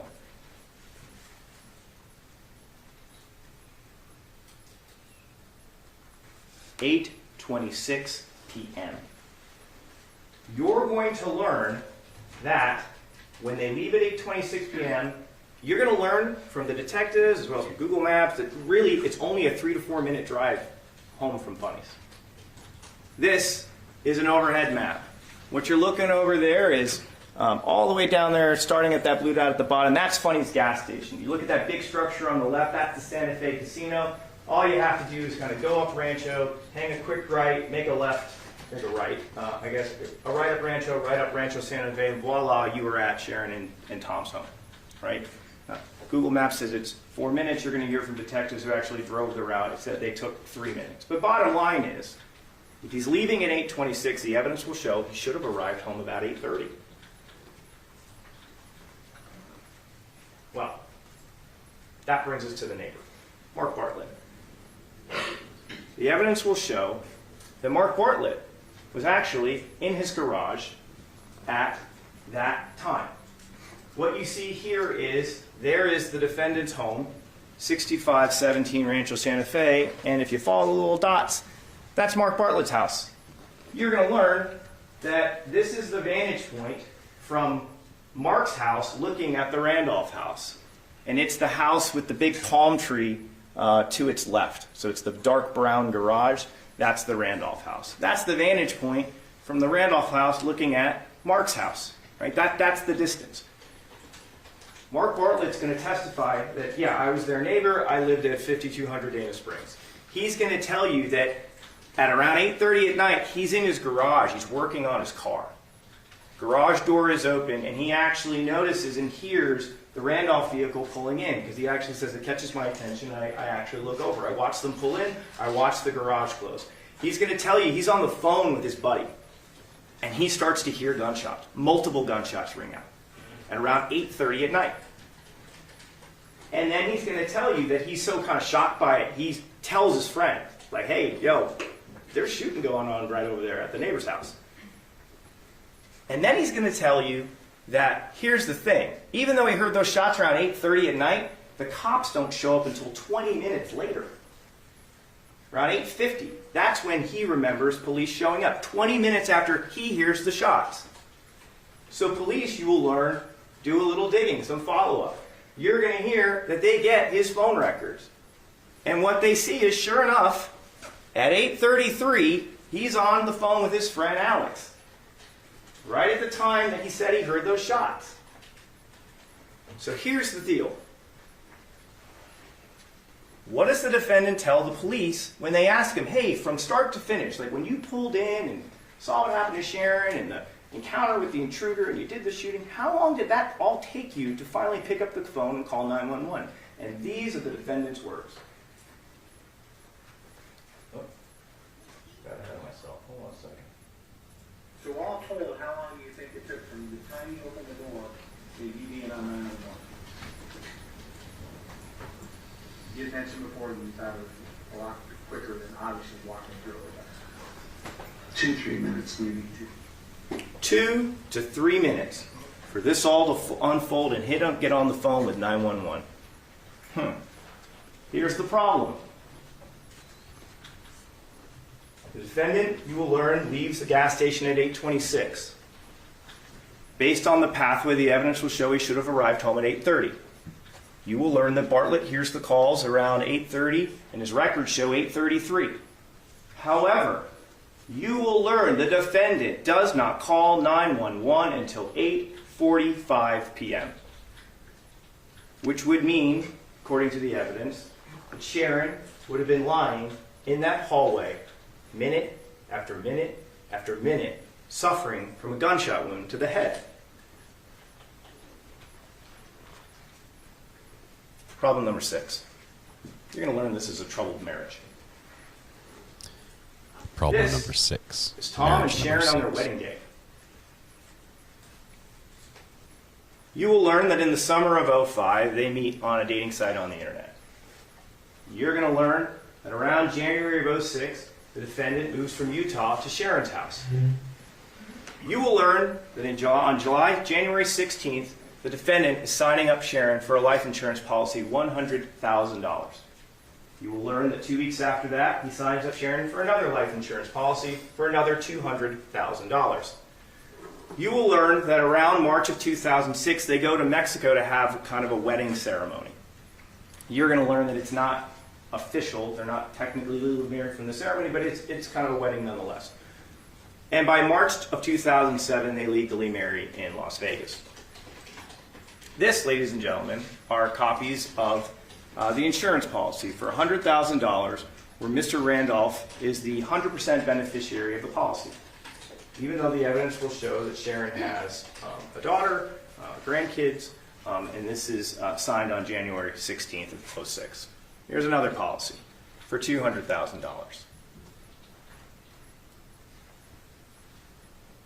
You'll even see that there is another policy from Stonebridge that he makes a claim on after Sharon dies. There's at least 3 policies. You will learn from people that family and friends that is right after they get married, one of the things that they did was pick out his or her urns. And you're going to hear from Sharon's family and friends.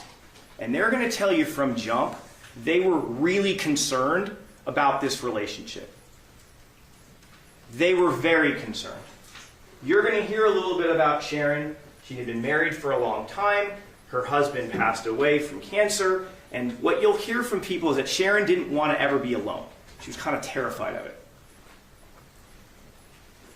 But time after time at different stages, they felt, family and friends, like this is going too fast. You shouldn't be bringing this guy in. Doing all this. It gets so bad, ladies and gentlemen, you're going to hear from at least one witness where they legitimately believe that the defendant might kill her, and they warned her. They warned her. And you will learn that Sharon didn't listen. And then there's the other woman, Liz Labrador. You will learn that the defendant, while married to Sharon, had a girlfriend who lived out of state. And her name was Liz.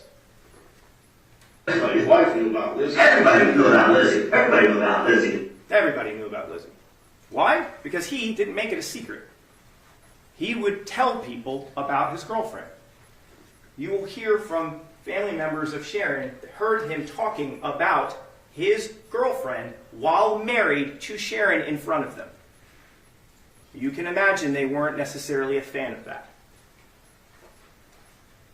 You're going to learn that he dated this woman before he met Sharon, while he dated Sharon, during his marriage to Sharon, after Sharon. And you're going to learn that this is a huge issue in the marriage that causes Sharon great pain. Great pain. And you're going to learn through the course of this fairly short marriage that the defendant would leave her repeatedly. I'm leaving you. Not just like I'm just taking off. Like, we're done. I'm out. I'm leaving. And I'm going to go be with Lizzie. And pack up his stuff and go in a U-Haul and literally move in and then kind of come back. And there was this real yo-yo back and forth. And you're going to hear about how much pain that caused Sharon. Where you're going to learn that she struggled with, I think maybe I should get a divorce. This isn't great.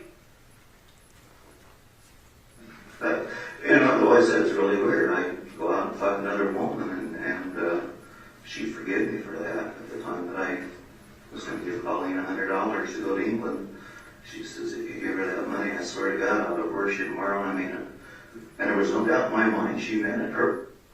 That is a description of the defendant talking about Sharon and how she felt about infidelity versus giving her daughter some money. Colleen, you'll learn, is Sharon's daughter. You will learn, the evidence will show from the witnesses that knew Sharon best, him being with Liz and another woman was far more painful than giving her daughter $100. But this is one of the ways the defendant frames his relationship in an interview to the police. And that's where I met Sharon. Her husband died of cancer a year later, and mine died a year earlier. And I was on the internet by then, and it was just, man, Lizzie fight all the time, fuck for 2 days and fight for 5. And I just ain't fun, so.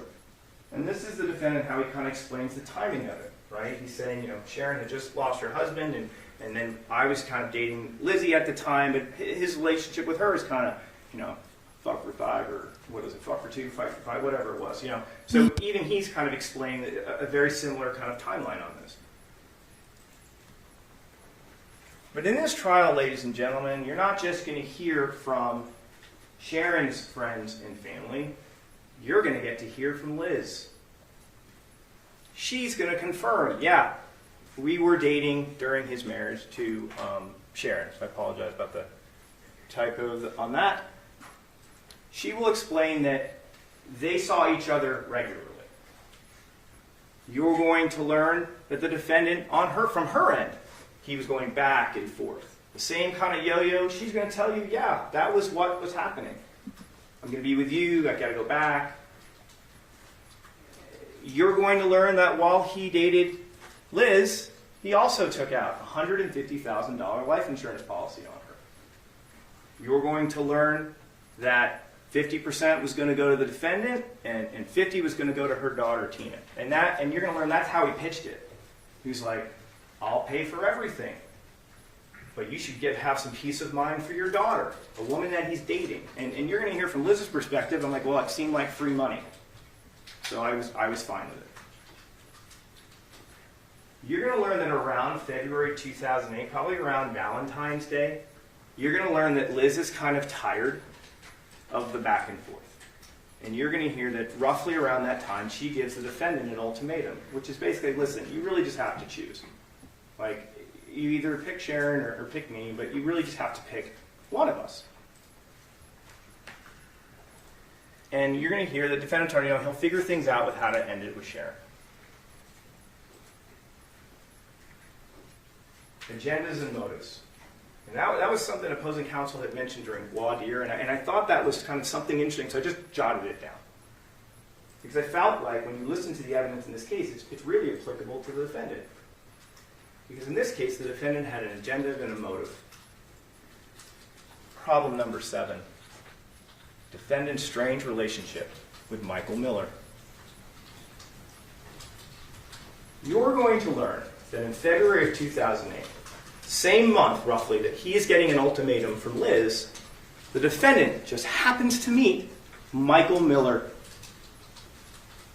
You're going to learn that the evidence will show the defendant's description of the circumstance of them meeting and connecting up is strange. Let's talk about the defendant and his handyman, and I definitely put that in air quotes. The evidence will show the defendant sees Mr. Miller at a gas station buying a 40-ounce of beer. You're going to hear that according to the defendant, his first impression of Miller is, I think that guy has a drug problem. You're then going to hear, after having that impression, the defendant decides to buy this total stranger that very beer. The defendant will tell you, though, as I'm leaving the gas station, I noticed that strange guy, who I had never met before, walking down the street. And you know what the defendant decides to do? You're going to hear he pulls over. And he invites the stranger into his car. Are you going my way? Are literally the very words the defendant uses to the police. That's what I said. Hey, you going my way? Come on in. And you're going to learn, according to the defendant, I drove him home. We talked for a while, for an hour, outside of his house. You'll learn he was from South Carolina. He moves here to Vegas because he's looking for money. He's living with his aunt and his uncle, and he's trying to get on his feet. And you're going to hear that he talks to them for outside an hour, and then, at the end of this hour, he decides to call him up and offer him a job as a handyman for his house. Agendas and motives. Here is what the defendant talks about. This is him recounting, in his own words, this meeting. So you knew him 4 or 5 months. How did you meet him? At the convenience store, I was in there getting my car. It was terrible since I was getting my car washed, and I was waiting. I was just in there just waiting, and he was in line before me getting a beer, and looks like he'd been doing manual labor because he was all dirty and stuff. But there was 2 or 3 people in line, and he was just kind of joking and said, this lady, she's been asking for ID. She does it every time I come here. Every day I buy a beer, she always asks me for ID. And something that maybe I don't have it or something. Anyway, so I said, well, don't worry, I'll just get it for you. So I just paid for the beer, and I was just going to give it to him. And he said, no, that one, Jared's, I'll get this, and that's the kind I want or something.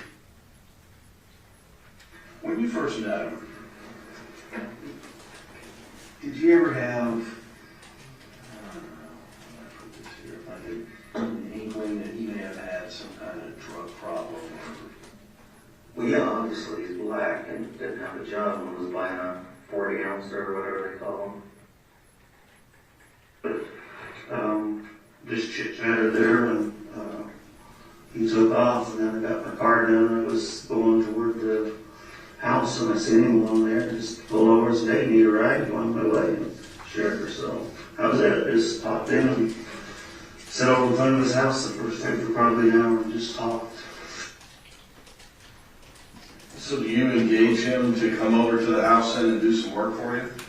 Yeah, well, I talked about doing something. Excuse me, and he says, "No, God, I'll help you if you need some help. I ain't got nothing else to do." And I called him and asked him if he really wanted to work, and he said, "Yeah, he'd come over." And he said he's not good at what he does, but he's a good worker. He works consistently, and it's not like going down and getting a couple of smacks on the corner. So how often has he come over to your house and done work? A lot. He's also come over a lot just to watch ball games, and he's ate dinner with us 2 or 3 times. And if you catch it, you may not have caught it, but the evidence will show he says right in that statement, "I called him. I called him to invite him to work." Well, you're going to learn the police gathered the defendant's phone records, his cell phone records, as well as his home record. And you're going to learn that first phone call happens on February 16th, 2008, right in the month of February. You're going to learn through the course of these interviews that one of the strange things in terms of the evidence is the defendant consistently describes Mr. Miller as a poor worker. A poor worker. And yet, you will hear him also say, almost always in the very same breath, he is constantly having him back over to do more work. And you will hear him say, "I was repeatedly paying him money. I was loaning him money," for someone who apparently couldn't work. And you're going to hear from other friends and family of Sharon who also kind of observed, like, it was weird. They were hung out all the time, but they basically didn't do anything. It was weird. You'll hear about a whole roof thing, this roof project that never gets worked on. But it's the big thing they're going to do, but it never gets done. What about Mike? He's bummed. But he's a nice guy. I mean, I knew he was a bum. How about Mike? What would his shortcoming be? He didn't work, and I don't know why, because he supposedly had all these job offers. That's why we had him there, just to lift shit and lift boxes and do work. And he couldn't grind a nail, he couldn't put a screw in to save his life. Couldn't do those things to save his life. And yet, day after day, the evidence will show this gentleman over here keeps having him come over to do more work and give him more money. The evidence is going to show over the course of the 2.5 months what is happening here is the defendant is grooming Mr. Miller for the ultimate payoff, which is kill my wife, give you a portion of the money. I mentioned that they acquired his records, and you will learn when you just look at the records, it indicates this is not a normal handyman-customer relationship. The first phone call happens on February 21st, 2018. I misspoke, I apologize. And between February 21st and May 8th, 2008, they call each other hundreds of times. You're going to learn that this guy's basically number 2 of all the people in the universe that he's calling. You're going to find out number 1's his girlfriend.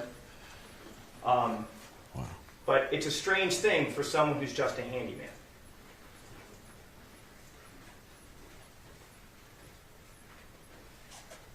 And you're going to hear from Miller's family too, as well as Sharon's family. And they're all going to testify about this working relationship. And I definitely put that in air quotes. It was strange and concerning to many people on either side of the fence. The Miller family didn't like it. The Randolph family thought it was strange. You will learn that they essentially never do any work, but they hang out all the time. There are times where there are people in the house and then they kind of duck off to just talk in private. You're going to hear that the Miller's family repeatedly warned him, you need to stop hanging out with that guy. There's a big age gap. They don't really kind of cross over in the same kind of needs and hang out. You're going to hear the defendant doesn't have like a lot of friends or social network, and Miller's in a new town and he doesn't really know anybody, and now they're essentially inseparable. You're going to learn that the defendant took his handyman out shooting. You're going to learn that he invited his handyman out for date nights with Sharon. He even came over for the Easter dinner that occurred just about 2 weeks, maybe 3 weeks before Sharon is murdered. But ultimately, when you listen to all of the evidence in this case, what's going to be clear is there is a conspiracy here. The evidence will show that the defendant's motive was not just insurance money, but he potentially stood to gain inherit the house. You will learn that he targets and locates a person who is financially down on his luck. He brings him into the fold. And for weeks and months, he sustains him with money and loan for the ultimate plan. The plan was to murder Sharon on that night. You will learn on his possession, Miller has a key to the residence, that he enters through the back door. You'll hear the defendant has a variety of different explanations as to possibly how he got that. But the evidence will show Miller had a key to the house.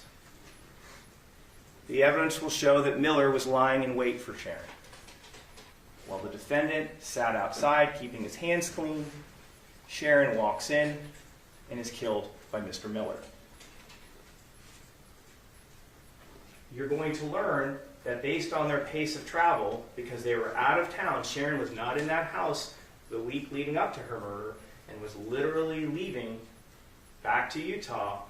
This was the only window of time. And you're going to hear that on the day of the murder, the defendant spends basically the entire day with Michael Miller, running errands, looking at jet skis, going to a bank that they didn't quite get to because it gets closed. There's all sorts of things that they do during the day hanging out. So there's just this couple-hour window of time. Dinner date with Sharon, final dinner. And you're going to learn that essentially the payment will be some portion of this $300,000. That's what the circumstantial evidence will indicate. The payoff is that, which can only be gained if Sharon is killed.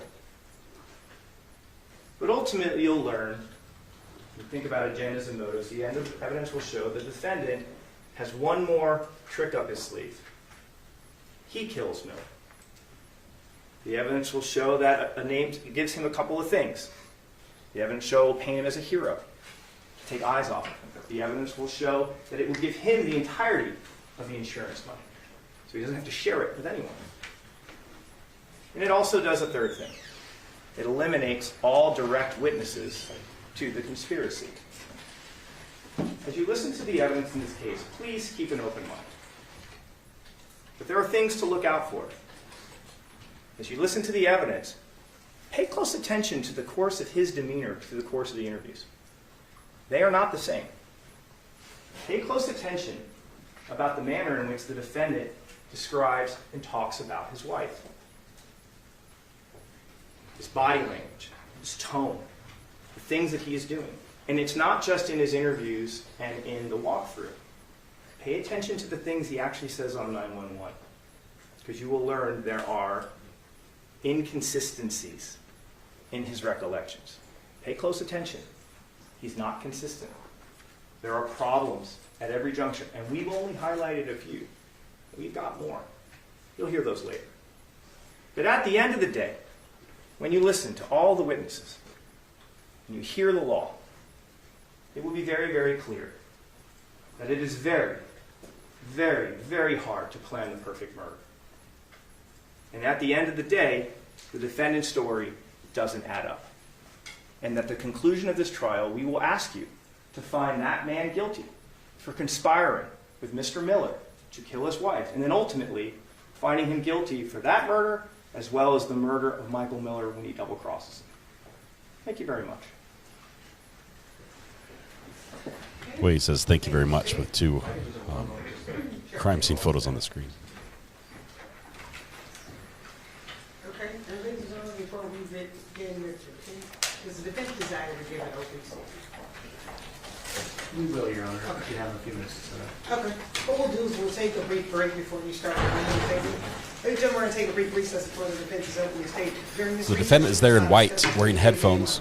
Including fellow jurors in any way regarding the case or its merits, either by voice, phone, email, text, internet, or other means of communication or social media.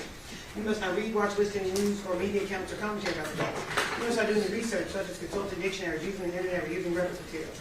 You must not make any investigation, test the theory of the case, recreate any aspect of the case, or any other way investigate or learn about the case on your own. And you must not form or express any opinion regarding this case unless finally submitted to you. Ladies and gentlemen, I realize that that clock is a lot faster than we think, so it's actually only 10 o'clock. So we'll be back at 10:15. Please rise for reserves.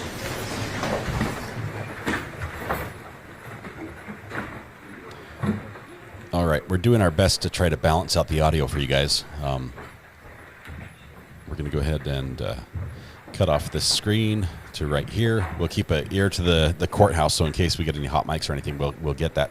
A couple things we need to pick up. First of all, you guys asked for a count for the squeaky door. If you guys can tell me how many we have right now, I will do a squeaky door count because it looks like we're gonna have that in this case. That might be one of the things we track. We always like to count something that happens through a case as it's fairly consistent. We've got 3 weeks of hearing that sound. I know I've heard it at least 3 times, maybe 4. You're outside the presence of our jury. Do you have any matters outside the presence? No, Your Honor. All right, we'll be in recess for 15 minutes. Thank you. Well, she's like standing. Okay, there we go. She was like standing far away from the mics. Okay, they're going to set up. This attorney, the guy in blue, he's good. He's witty. He's sort of funny, and sometimes he's a little bit inappropriate. There goes our defendant. Appears to be possibly shackled but not handcuffed. Looking back at the gallery to see who's there.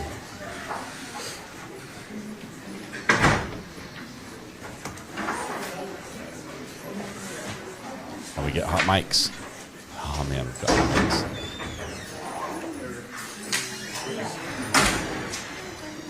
Okay.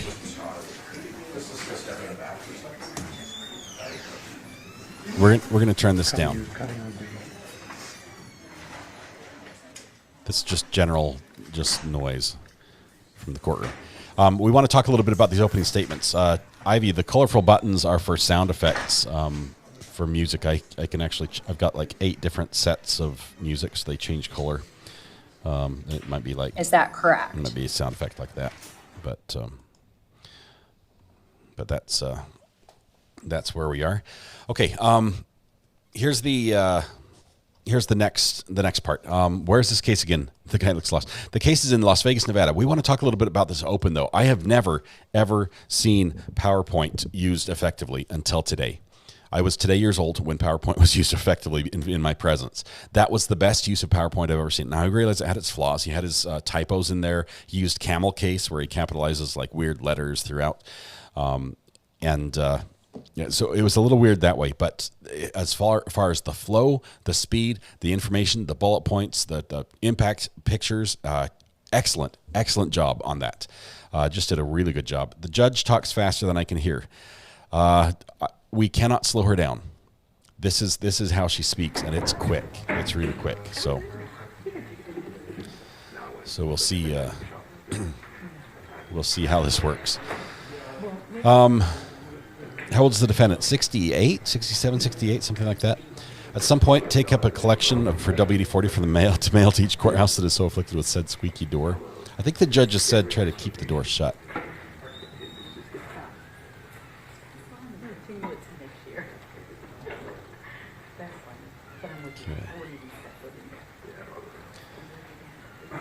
Okay. How do you guys feel about that opening? Do you think it was effective as I did? They did not show my chart.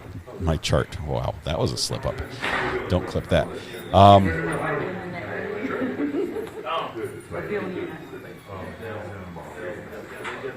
The judge would make a great auctioneer if only she didn't mumble. If she could enunciate that quickly, it would be great.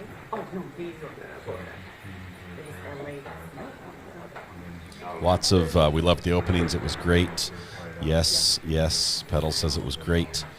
Great opening. Ivan's on board as well. The judge, you need to slow down. You need to play her at like half speed to hear what she's saying. Adam. How long did it last? That was, I think they had less than an hour. I mean, it was about 45 minutes of intro, of opening. So we expect about the same length from the defense. Did he testify in the previous trial? Mel, I don't think he did. I can't remember him testifying in the previous trial.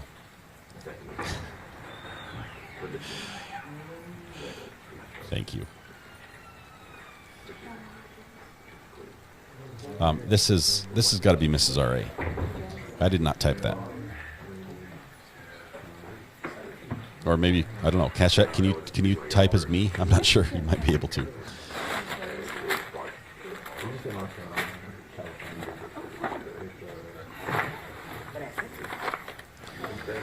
This trial is the murder trial of the sixth wife. We're still hearing some audio here. I'm trying to get this fixed. This is the sixth wife of the defendant, and the fourth wife that has ended up dead. So we're a little suspicious about the circumstances.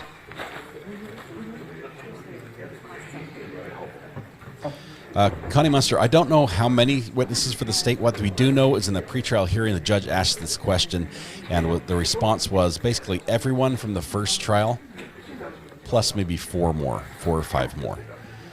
So if we could find the list from the first trial, that would work. Is the current judge the same as the one as the court? The current judge is not the same judge as the initial trial. That's a different judge. They handled the first one. So this is a new judge. I might have missed that question a little bit. Let me know if I missed it. Is the previous trial online? I don't think it is.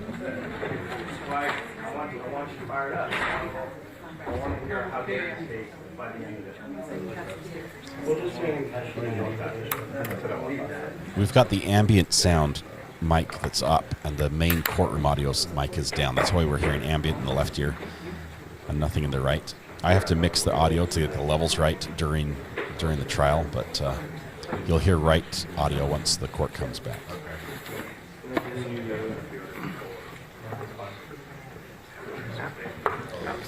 Yeah, the odds were not in the wife's favor in this one. 15-minute break, Flutter One, as just gives the defense some time to set up for their presentation. Sounds like they have a PowerPoint as well, so we're going to have a who did it better moment.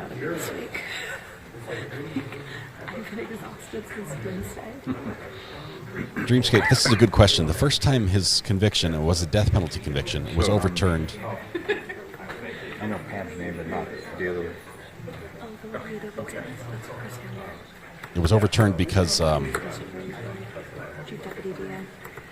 sorry, I'm trying to listen and talk at the same time. It was overturned because a prior axe was introduced, too much, and it prejudiced the jury, and the appellate court ruled that that was not right. So we're not going to hear much at all from that second wife's murder trial, if anything.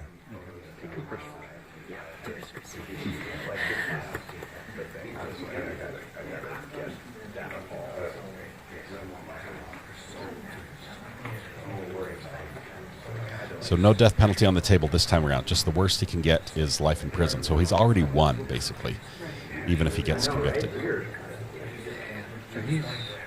I don't know why he found his address, but he's on 4th. That's the same office as This is not court related. We're just gonna keep it quiet here for a minute. Location of shell casing, ski mask, wound trajectory will convict him. Those are devastating to defense. Yes, the ski mask not having a hole, the shell casings not matching up the story, and the worst part is they have video of the defendant showing where he was, saying this is where this happened, and I was shooting like this, and then I came around the corner, kept shooting down the hall, and then I went down there and shot once or twice again. You've got the defendant lying and it not matching up to the evidence. So immediately they're I mean, this has a huge impact on the jury. That's going to be a big hill for them to overcome. Yes, he is in jail. He's in custody. Because of the length of time he was sentenced to, I believe what happens is he's held in custody until this court plays out. Because, yes, his previous one was sort of, he won his appeal, but he's still held as if he didn't win his appeal until this finishes. So if he gets acquitted on this one, then he'll be let out. He's not let out right now. He's in custody. Technology problems is next on my bingo. Are you saying the defense doesn't know how to work a HDMI cable? So previous dead wives can't be referenced. We don't know if they can't be referenced, but possibly the previous trial where he was accused of murdering his wife can't be referenced. We're gonna hear that there are multiple wives and that some have died, but I just don't know how much is going to be allowed in, how that's going to look.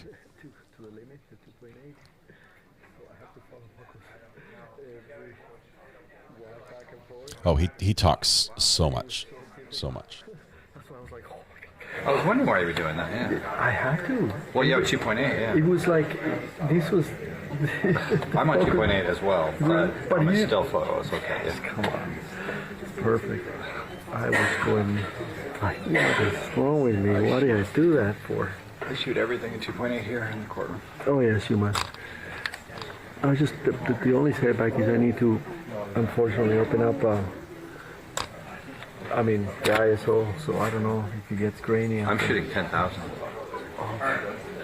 Look at the cameras you have. Look at this crap. This video. 2.8 is the f-stop they're using.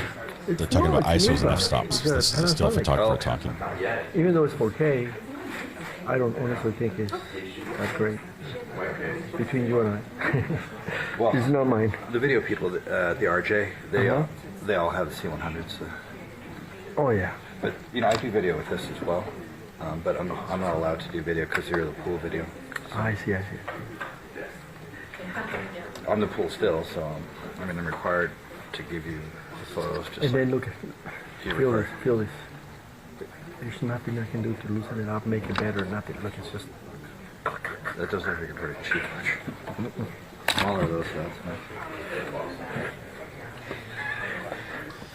Talking about the cameras they're using in the courtroom, shooting on Canon EOS C100 cameras, which are pretty nice. I feel bad for the pool people, but they're old. All right.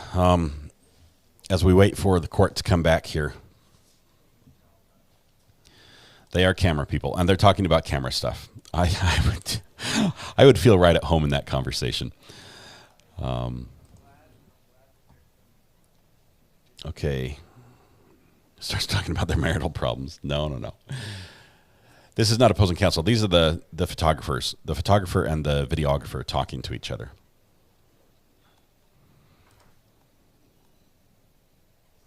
So I do need to reach out to the videographer. Hang on, my battery's dying on my iPad. I need to plug it in.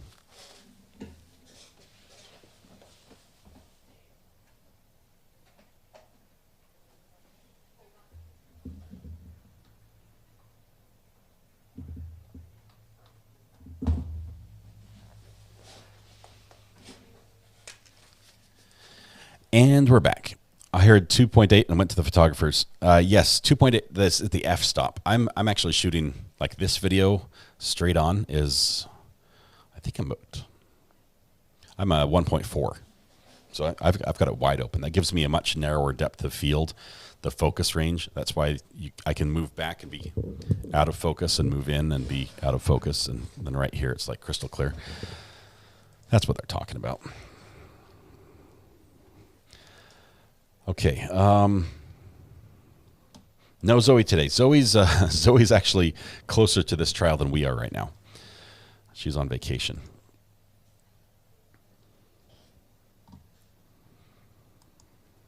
Let's see. Recovery Addict.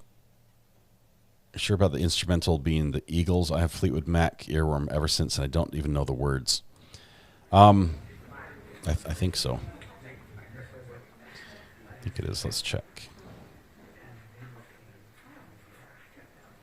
I like that we have a real trial again. Murray, we love these trials. This is going to be a long one, so buckle up.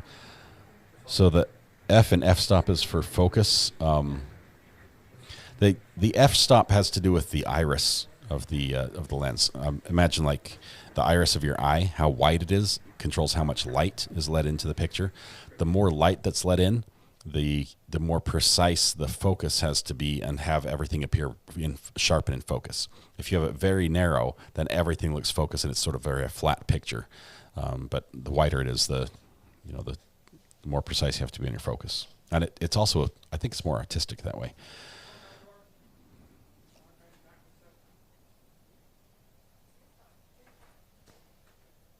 Okay, so we're waiting for the judge to come back from the break. I think we're due right now.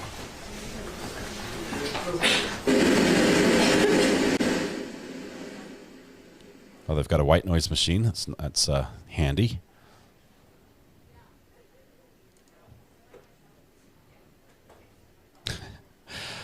I may be able to. Whoa, that's also loud.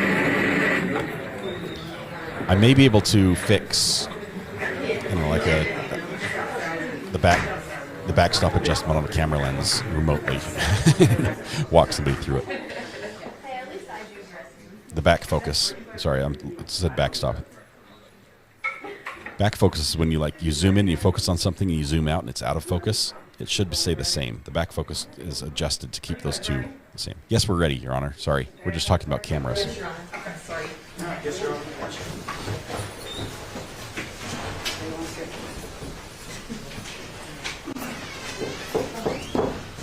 Please rise for the presence of the jury.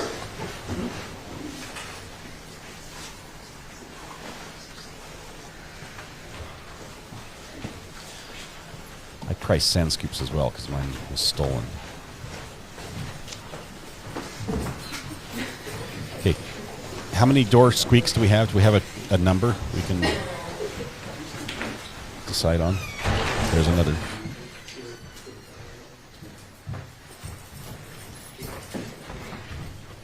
Council President, Your Honor. Okay, you may all be seated. We are back on the record at CG 50966, stating that versus Thomas Randolph. They would like to reflect that Mr. Randolph is present with his attorney, giving this attorney on behalf of the state. Can both parties state in the presence of our jury? Yes, Your Honor. Yes, Your Honor. Defense, you may start your opening statement whenever you're ready. Thank you. The brief moments of laughter and levity that we had during jury selection are over. We're about to see some of those very serious photographs we talked about, and we're going to hear about some really serious things. Because after all, ladies and gentlemen, this is a murder case.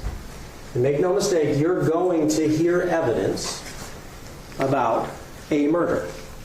And you're going to hear evidence about the murderer who committed that murder.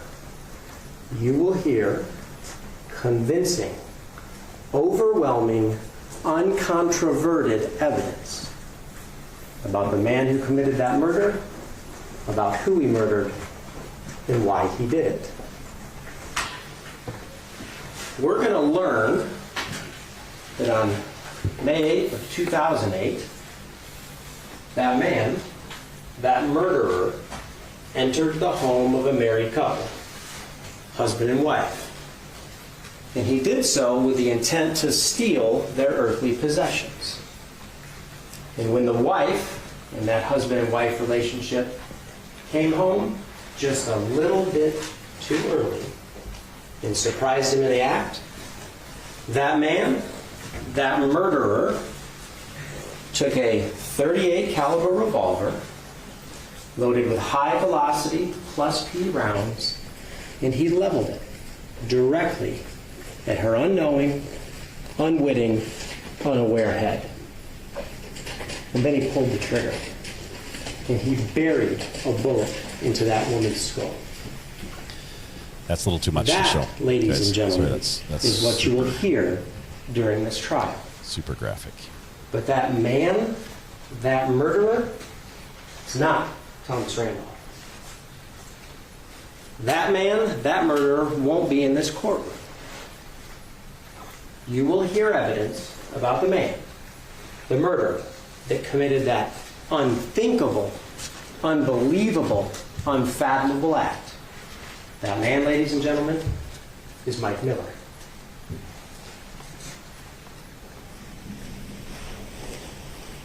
Centuries ago, the philosopher Marcus Aurelius said these words: "Everything we hear is an opinion, not a fact. And everything we see is a perspective, not the truth." So what is the truth about what really happened on May 8th of 2008? What really happened? And what will the evidence really show? Well, here's what we're going to learn. We're going to learn about Thomas Randolph, or as Mr. Oram and I and most of his friends call him, Tommy. Spells it a little bit different. And Tommy, you'll learn, is a little bit different. But in 2008, he was married to Sharon. They had married in a ceremony abroad. They'd gone to Cancun in 2006 in the month of March, and they got married. And then they had a formal ceremony in Las Vegas a year later in March of 2007. You'll hear a lot from Tommy during this trial. The state showed you a number of interviews that he gives when he's cooperating with law enforcement. You're going to find out that Tommy is kind of brash. In fact, in one of those interviews, he describes himself, among other things, as cocky. And you're going to learn, and you saw a little bit of it in those blurbs that Mr. Hamner picked and chose to show you, that he uses colorful language. But here's what you'll learn. He uses that language with everyone, including Sharon. Tommy is as Tommy is. That's the ABCs of Tommy. And when asked by law enforcement to describe his wife, who he loved deeply, he didn't just say, "She's great, I love her, she's my wife." He said, "She's fucking wonderful." That's just the way he talks.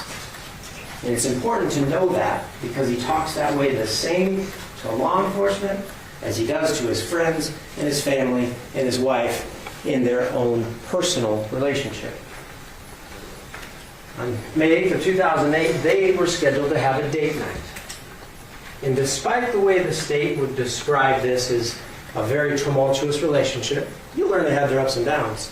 But on that night, they had a nice night, at least at the beginning. See, Sharon and Tommy went to the Santa Fe Casino. They had spent a lot of time there. In 2005, they opened a movie theater in the Santa Fe, and Tommy and Sharon liked to go to the movies. They also liked to go out to eat. That evening, they went to a steakhouse called the Charcoal Room. It was Mother's Day around that weekend. So Sharon had been taken to the Santa Fe station to that special dinner to have steak and lobster. And they had a good time at dinner. We're going to learn that they originally intended to go to dinner and a movie. They love to go to the movies. In fact, in some of the crime scene photos, you'll see the enormous collection of DVDs. Back before we streamed everything on Netflix and Amazon, people actually had movies in their house, and they had hundreds of them. On that night, as they left dinner, we're going to learn that they decided to change their plans. They wanted to go home early because they had had such a good time. And you'll see video evidence of them leaving the Santa Fe hand in hand, not fighting, not arguing, but having a good time and being affectionate with one another. What they didn't know, and what they couldn't know, is as they strolled hand in hand through that parking lot, what Mike Miller was doing. So who's Mike Miller? Well, the state told you from their perspective who they want you to think Mike Miller is, but here's what the evidence is going to show. That he had met Tommy Randolph. Law enforcement's actually going to tell you that they had met prior to February, way back in December of 2007, and they met when Tommy extended an act of kindness to Mike Miller. And they became friends. And from the state's perspective, they can describe that as weird, but Tommy befriended someone who was down on his luck. And he didn't just have him do odd jobs. He did those. You'll learn that. The state describes this roof project that never got finished. It did. You'll hear evidence of that. He performed odd jobs not only for Tommy Randolph and Sharon, but for other people in their family as well. And they spent a lot of time together. We're going to learn that they communicated a lot. The state's going to show you that evidence. Remember, this is 2008. Most of us haven't even heard of an iPhone yet. They'd just been invented the year before, and people weren't text messaging all the time. They talked on the phone. Very brief conversations. Tommy was kind to Mike Miller. On May 8th of 2008, Mr. Miller had learned a lot of information about Tommy Randolph. And on May 8th, he used it to his advantage. And he did so to take advantage of Tommy and Sharon, to steal from them. See, here's what Mike Miller knew on May 8th of 2008. The evidence is going to show you this. He knew there were valuables in the Randolph home. They had jewelry. You're going to see a lot of jewelry that belonged to Sharon Randolph. They had cash. We're going to hear evidence, and we're going to learn that on May 8th, Tommy had been to a bank and taken money out. He had a lot of cash, and he intended to deposit it into a different bank on that day. But he didn't make it to the bank before it closed. So he had that cash in the house that day, and it was only going to be there that day.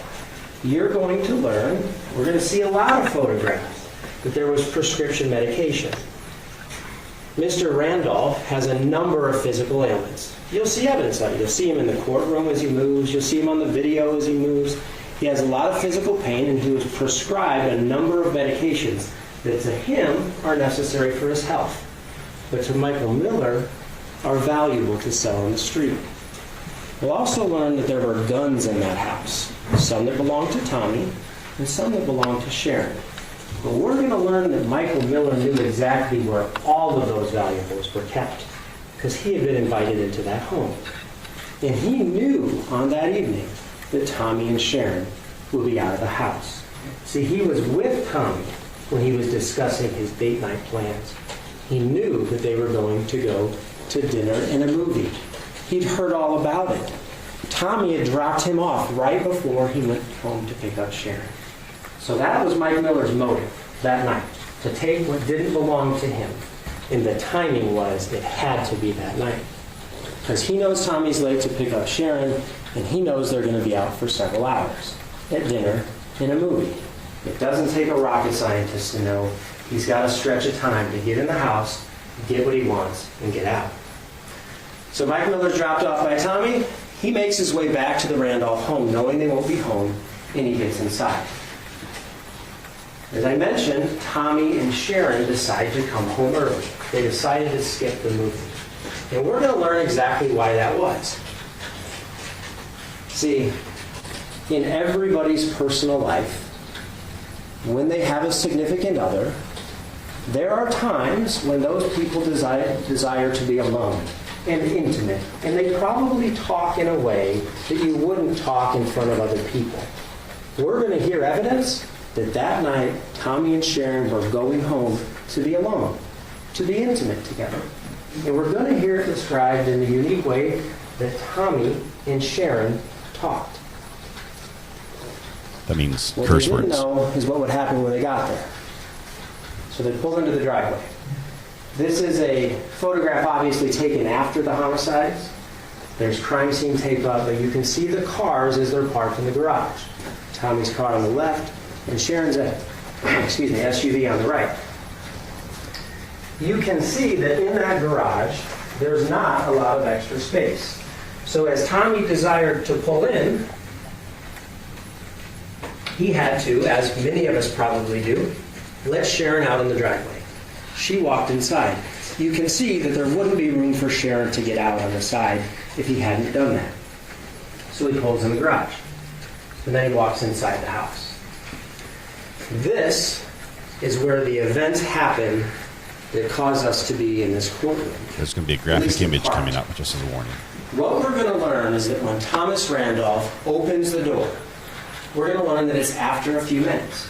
One of the things that we'll know at the conclusion of this trial is that Tommy Randolph loved rock and roll music. Saw pictures of him with long hair.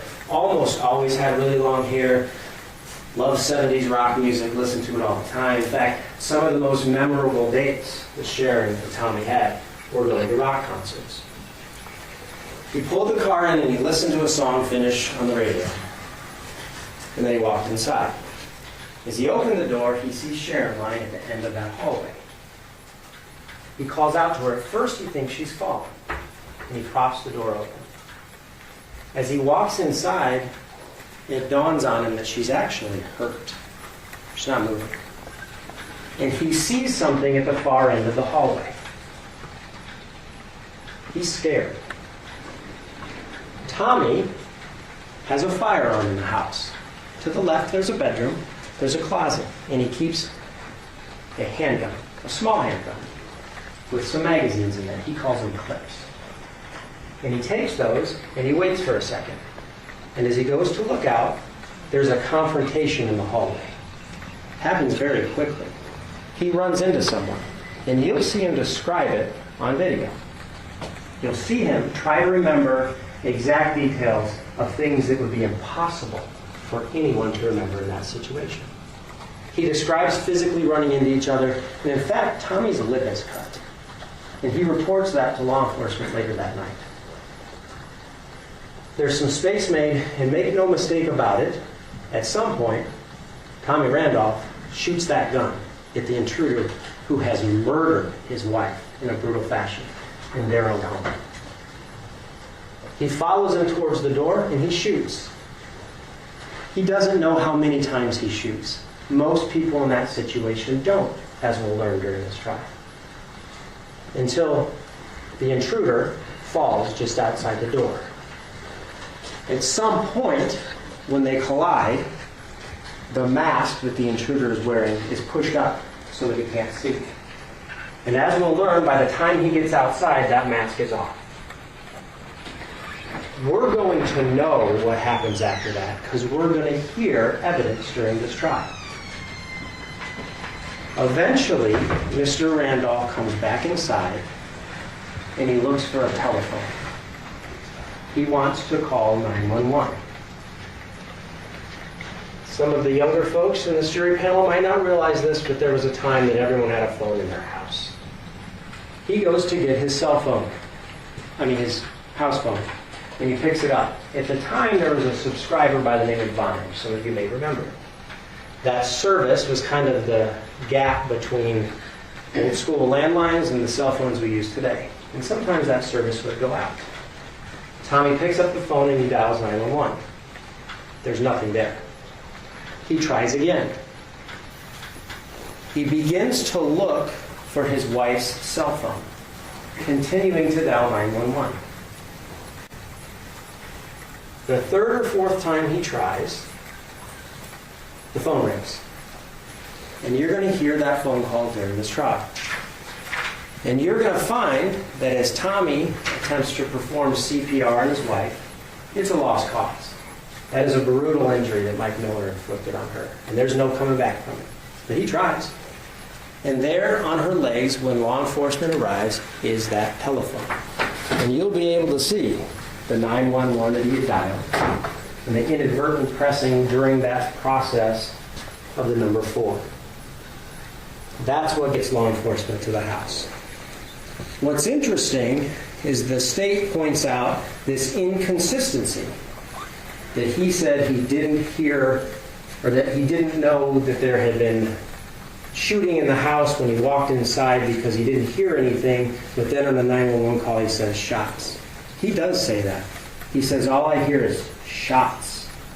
5 of them. Which ultimately we will learn are the shots that he shoots. That's all he heard. He didn't hear the one fatal shot that killed his wife. So that's the evidence. Sharon was murdered. Mike Miller murdered her. How about the why? Well, you're not going to have any doubt in your mind at the conclusion of this trial why this murder takes place, because the evidence is overwhelming. Just outside the door, exactly where you would expect him to be if he was shot and killed by Tommy Randolph, exactly as Tommy described, you will see the body of Mike Miller. His feet are just outside that door. Next to his feet are a couple items of evidence. We're going to talk about those in just a second. The one thing we're going to learn is that when someone's killed in a homicide, they're taken to the coroner's office, and there's a thing called an autopsy that's performed, where a medical examiner determines the cause and manner of a person's death.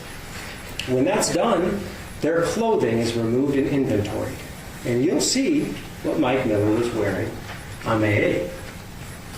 You'll also see what's in his pockets. In his pockets, you'd see things that you would expect to be in Mike Miller's pockets. Matches, lotion, pocket change. But you'll see something else.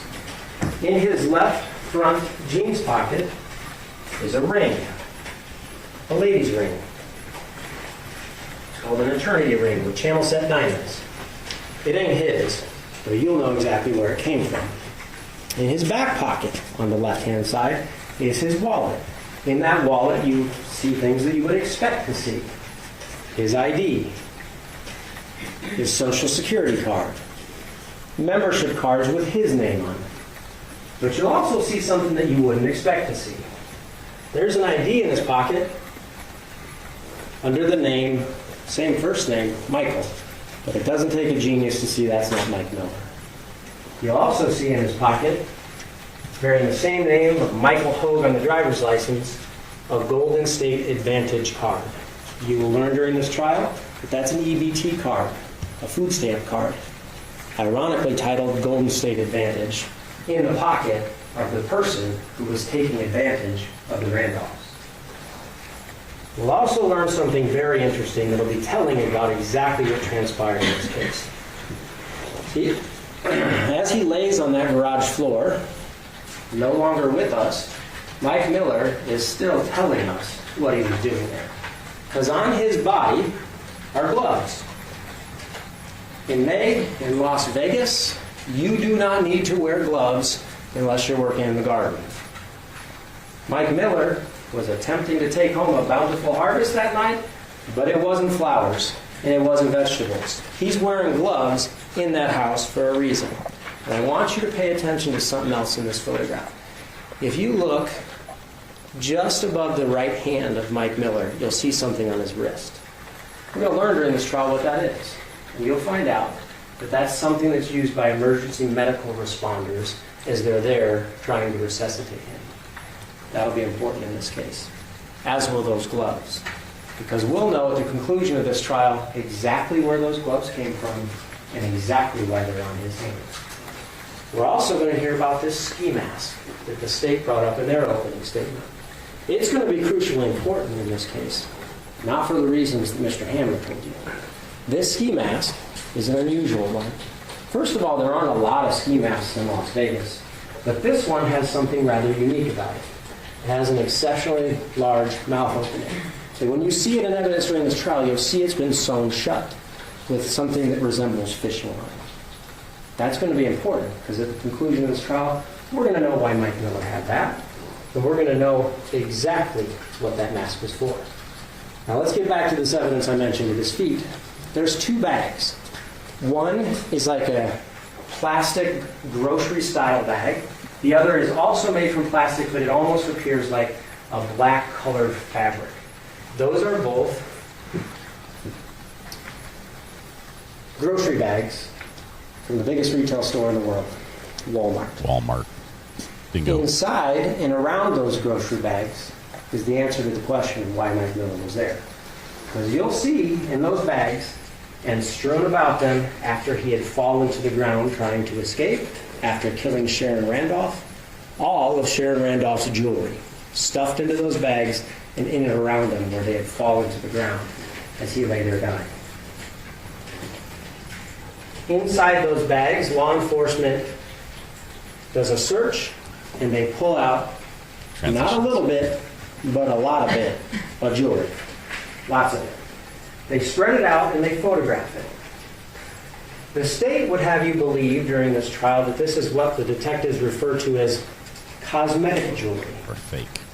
You'll actually learn that some of that jewelry is quite valuable and that Mike Miller knew that. You'll be able to look at those photographs at the conclusion of this trial and you can determine for yourselves what that's made out of, what you think it's worth, what you believe from your perspective about that jewelry. What you can't do, though, is actually look at it. Because law enforcement never impounded it, they never tested it, they never had it appraised. Because it didn't fit their perspective of the case. But there will be no doubt in your minds about who had those bags and who placed them there. Because you're going to hear from a witness that cannot lie, cannot change their story, and doesn't have a motive. You're going to hear from a little witness called science. That on those 2 bags, there is overwhelming evidence that Mike Miller had those bags. See the bag on the right? That's actually Mike Miller's bag that he brought into the home. And we're going to know that because it's got his DNA in it. But it's also got something else. Before he puts on his gloves, he leaves a fingerprint on that bag. The bag on the left, that's actually Tommy Randolph's bag. But even though it's Tommy's bag, we're going to know who carried out that door because that bag also has Mike Miller's DNA on it. So let's go inside the Randolph home, someplace the state didn't really take you. Because it doesn't fit the perspective of this conspiracy theory they have. This home is ransacked. You will see inside the house there are drawers left open. Not all of them, just the ones where valuables are kept. And you'll see strewn about the house where Sharon had kept her jewelry. See that little heart-shaped jewelry holder? You'll see the drawers in the bedrooms open. You'll see a jewelry box tossed into a clothes basket in the closet. And you'll see her jewelry box thrown on the bedroom floor. That's the evidence. That's the evidence that someone who knew exactly where the valuables were kept had gone into that house and got stopped before they could get away. So what happens? Why are we here? I'm going to tell you why. The state mentioned the crime scene a little bit. They kind of looped over some of the important stuff, though.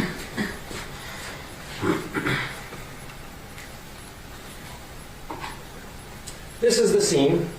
You'll notice a couple things about this picture. Crime scene tape up, like you've probably seen on television. And there's a patrol officer in uniform on the left-hand side of that photograph, responsible for putting up the crime tape and kind of monitoring the border there. Inside the crime scene tape, so inside the crime scene, you see 2 individuals. The one on the left is a guy by the name of Lou Roberts. He was a homicide lieutenant. He's now retired. The guy in the middle, next to Tommy Randolph's car, is a detective by the name of Dino Kelly. You're going to hear from him during this trial. And you're going to hear from his perspective what this evidence means. Crime scene analysts are ultimately called to that scene. And Mr. Handler showed you this same diagram.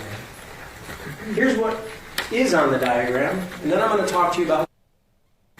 In the top left-hand corner, you're going to see an event number.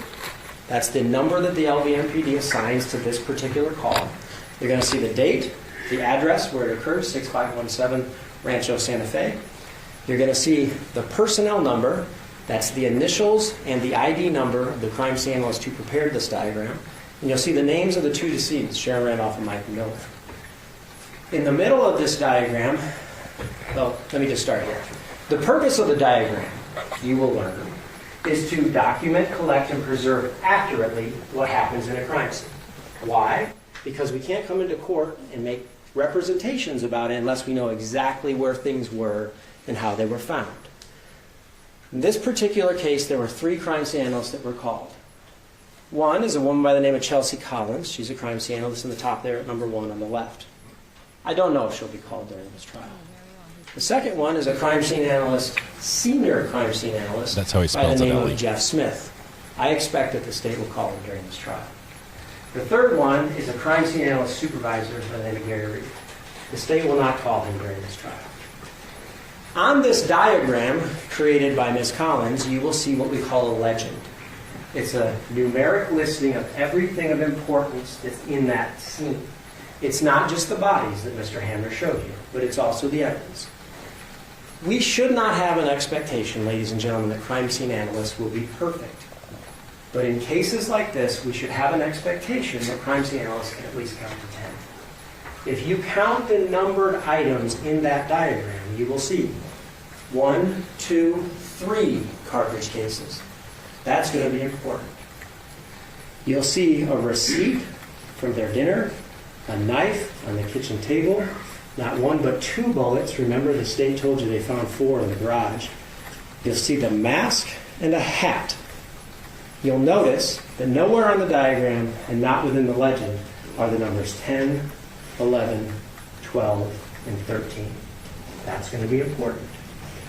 You'll see 14 and 15 following that. The reason this is important is because the state is going to tell you during this trial that those shell cases, they're not called casings. The casing is what goes around the outside of sausage. A case, a shell case, is what's left behind when you shoot a gun. And the state's going to use that critical piece of evidence to have you see the case from their perspective.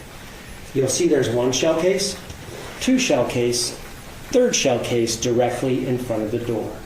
What you'll learn is those shell cases are exactly where you would expect them to be if this shooting happened like Tommy Randolph described. What's really interesting, though, is we're going to find out during this trial that law enforcement makes up their mind that night. They make decisions that very evening about Tommy Randolph. And it's on the evidence that they perceive that night at that crime scene. Remember, there's 4 bullets, but only 3 cases. We will learn that the shell cases are very important. And we will learn the problem with that evidence that the state just described to you. Here's a problem. See, there's a lot of people at that scene. It's not just those 2 detectives and those 3 crime scene animals. At that scene, there are not 1, not 2, not 3, but 10 patrol officers and 3 supervisors, 2 sergeants and a lieutenant. Being able to count to 10, I can tell you that's 13 people. There are canine officers, 3 of them, 3 violent crimes detectives. We will learn back in 2008 when there was a shooting call where somebody died, violent crimes detectives would respond to the scene before homicide. They would walk the scene. They'd make decisions about it. They'd interview witnesses. They'd document evidence, and then they would brief homicide detectives when they arrived. It wasn't just Dino Kelly. There were 4 homicide detectives: Ken Hardy, Cliff Mogg, Dan Long, Dino Kelly. I expect you will hear from 2 of them during this trial. There was also a sergeant on scene by the name of Rocky Albee. You will not hear from him because, like Gary Reed, may he rest in peace, he is no longer with us.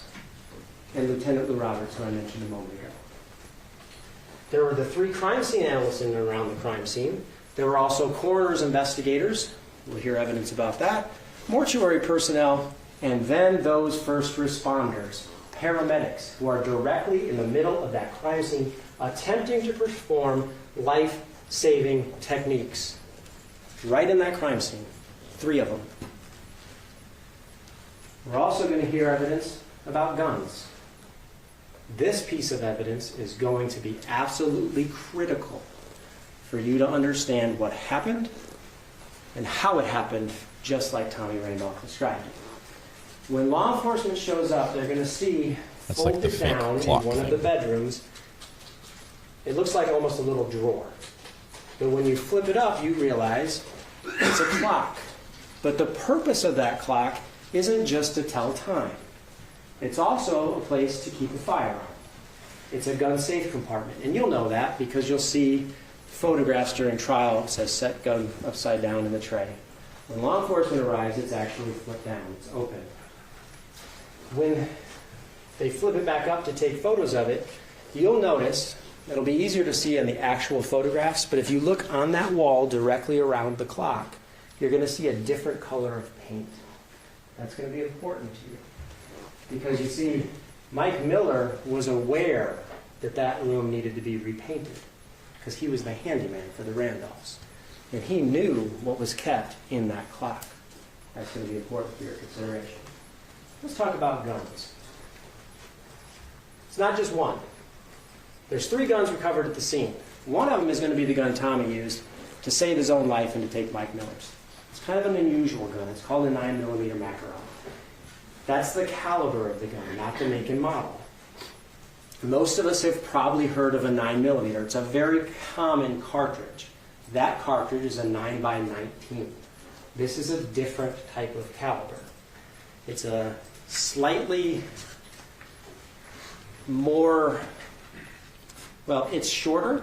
It's a little thicker, and it shoots a much lower velocity shot than a typical 9mm you may have heard of. This particular magazine holds 8 rounds with 1 in the chamber, meaning the capacity of that gun, as fully loaded, is 9 rounds. Remember, Tommy Randolph says he didn't know how many rounds he fired. There's going to be 3 left in the gun, 1 up above it that was in the chamber. We're going to know, beyond any shadow of a doubt, that he fired that gun 5 times. But there's 2 other guns recovered at the scene. They're called revolvers. It's a different kind of gun. Has kind of a wheel in it like you might have seen in the old cowboy movies. Those guns are documented on the crime scene diagram. And this is going to be really important at the conclusion of this trial. 14 and 15 are those 2 revolvers. 14 is discovered in the northeast bedroom office. You'll see it's right next to a trash can on top of some clothes on top of a suitcase. That's going to be really important for you during this trial, and here's why. On the 911 call, you will learn that Tommy Randolph actually goes outside and takes that gun from Mike Miller's person. And as he comes back into the house, he tries to throw it in that trash can. Because the 911 operator tells him, get the gun, put it someplace safe, lock the door. So he does. When police open that gun, they're going to discover that that's a .22 caliber, very small shell case. It's a rimfire cartridge. When you shoot, there would be a marking on the outside of one of those shell cases. You'll notice that all 6 of them are pristine. That gun has not been fired. That gun is the gun that Mike Miller had with him when Tommy Randolph confronted him. All of the bullets in those shells are still in that gun. Interestingly, however, in the east bedroom, next to the wall, there's another gun. That gun is also a revolver, and it looks very similar, but it's different. It's a .38 caliber revolver. It's called a center fire cartridge. Those little circles in each one of the cartridges is where the primer is kept. When the gun is fired, the hammer comes forward, firing pin punches the primer, and it expels the actual bullet out the end of the gun. This is a much larger round than a .22. These are what are called plus P rounds. They're designed with more pressure to create more velocity. You'll notice at the 11 o'clock position, that gun has been fired. That is the gun that Mike Miller chose to kill Sharon Randolph with. That is the gun that came out of the clock on the wall, exactly where Mike Miller knew it was. So law enforcement responds. These detectives will tell you that that very night they developed a gut feeling about Tommy Randolph. It's The like problem with the 6th the drink. gut feeling, we'll learn, Guys, you need a is bathroom it break soon. impacts your ability to see things from an open perspective. They have a feeling that night that Tommy's to blame somehow. Law enforcement's already made up their minds and decided Tommy's involved when they do this walkthrough. Now, this is the first screen you'll see when that walkthrough video is played during this trial. I expect the state to play it. It'll last about an hour. That walkthrough is an extremely unusual thing. Here's why. It happens a full week later. The crime scene has changed dramatically. It's been cleaned up. It hasn't been sealed. Number of people in and out of it. The LVMPD have Mr. Randolph come back to the address, and they do a walkthrough with him. And they record it. And then they go over and over and over again, trying to get him to say little minute details that is an impossibility for any human to remember. In fact, we'll learn that law enforcement, when they utilize their weapons in the field, they never do a recorded walkthrough like this. And the reason is because it's impossible to recreate that dynamic, pressure-filled event in real time. But you're not going to have to take my word for that. You're going to hear from a witness during this trial named Jeremy Stafford. He's an expert witness. Hope he comes in The defense dressed is just going like to that. call him. And he's an expert in the use of force. He's got a very long resume that allows him to be an expert in that field.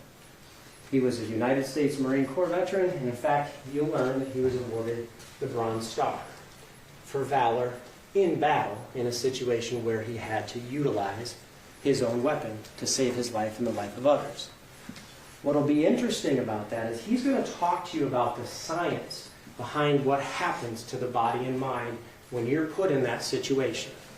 He'll give you great detail and cite scientific studies, but he's also going to be able to tell you that from his own perspective, because he's lived through these events where it is impossible to recall every detail.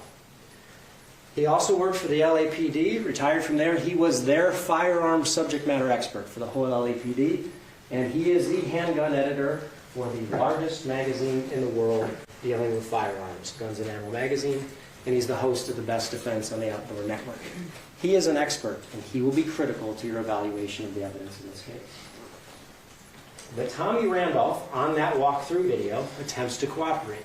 He answers all of their questions, and he attempts to recall every detail. And he spends hours at that scene with law enforcement a full week later on the 15th of May. Why is that important? Because you're actually going to hear evidence, believe it or not, during this trial that the LVMPD goes back to that crime scene. After the walkthrough, a full week has passed, 35 people are there that night, many people are in and out the intervening week. A hazmat crew has actually come out and done a cleanup. You'll see the carpet cuts out where the blood had been prior. And they go in there and attempt to recreate a crime scene, having already made up their minds about what happened and attempting to use that as actual evidence. In fact, you'll see and you'll hear from another crime scene analyst by the name of Randy McPhail, who will go through painstakingly and put these little arrows on what he would describe as evidence in this shooting. It's going to be real important because that evidence is swabbed, it's impounded. This happened in 2008. They never tested until 2023. And as you sit here today during this trial, they won't even be able to tell you that's blood, and they certainly can't tell you whose blood that is. But here's what they'll tell you. A week later, after the walkthrough, after detectives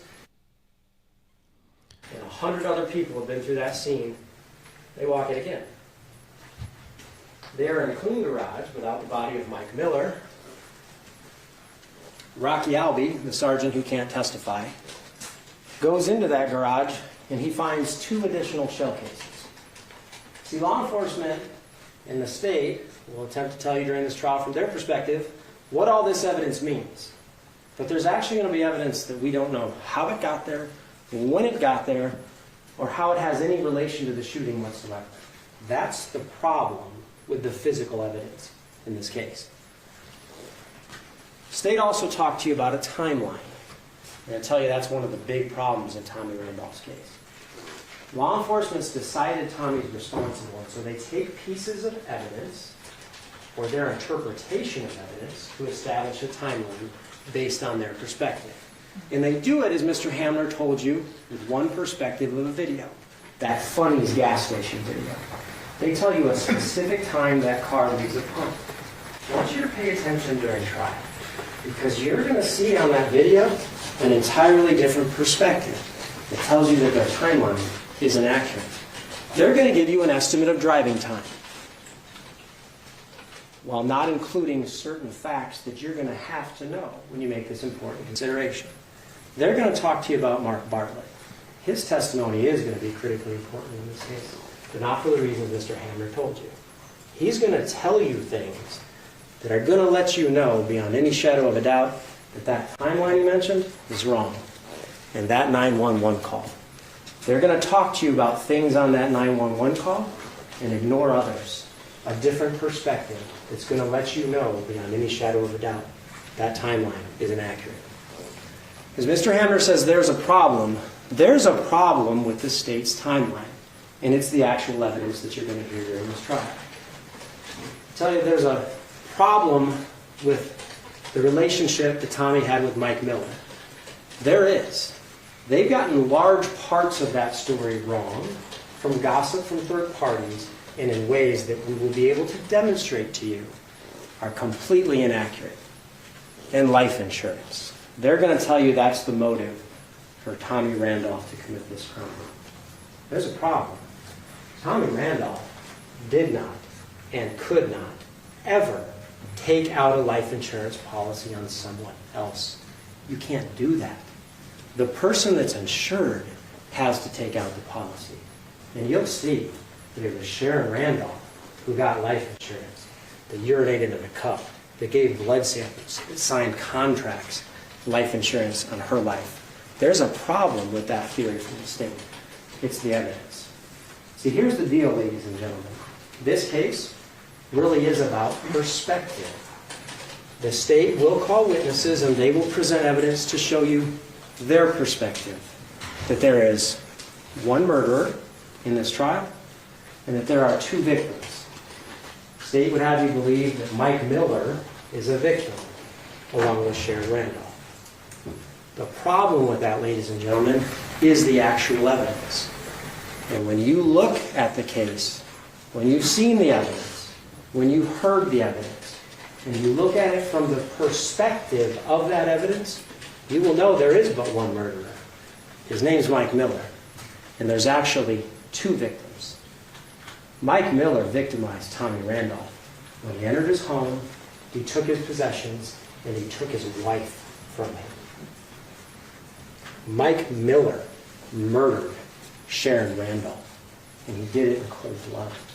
And when you look at the evidence in this case, from the evidence perspective, you will know that Tommy Randolph is not guilty. I'm going to give him probably a B Ladies minus. and gentlemen, that will be the conclusion of the opening statements in this case. State, are you prepared to call your first witness? Yes, Your Honor, we call Colleen Byer. Defense is still putting stuff away. Colleen Byer is the first witness. B minus on the presentation. Efforts was good. All the wipes, all the different transitions. Wow, the defendant's really making eye contact with just about everybody. Let's see where Colleen is. Can counsel approach while she's coming in? Counsel approach. Here goes I'm going to turn that down while the white noise is on. Colleen's going to sit out there. That was her at the doorway. We're going to wait for the sidebar to end so that she doesn't... Hey, there's a producer. Hey! It's from Dateline.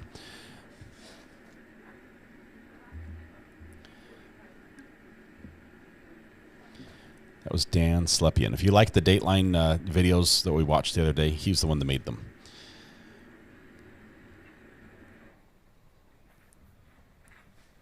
Okay. Bringing back our audio.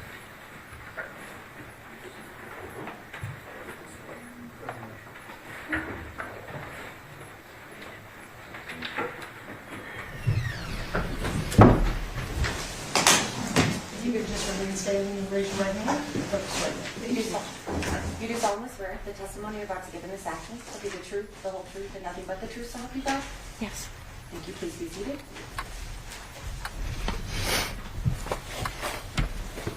You can state and spell your name for the record, please. Colleen Byer, Colleen, Byer, Beyer. Thank you. Ms. Byer, Sharon Randolph was your mom? Yes. Can you just give us some sense of how long you and your mom lived in Las Vegas? Since 1978. So you grew up in Las Vegas? Yes. Okay. Did your mom, during your childhood, was she married? Yes.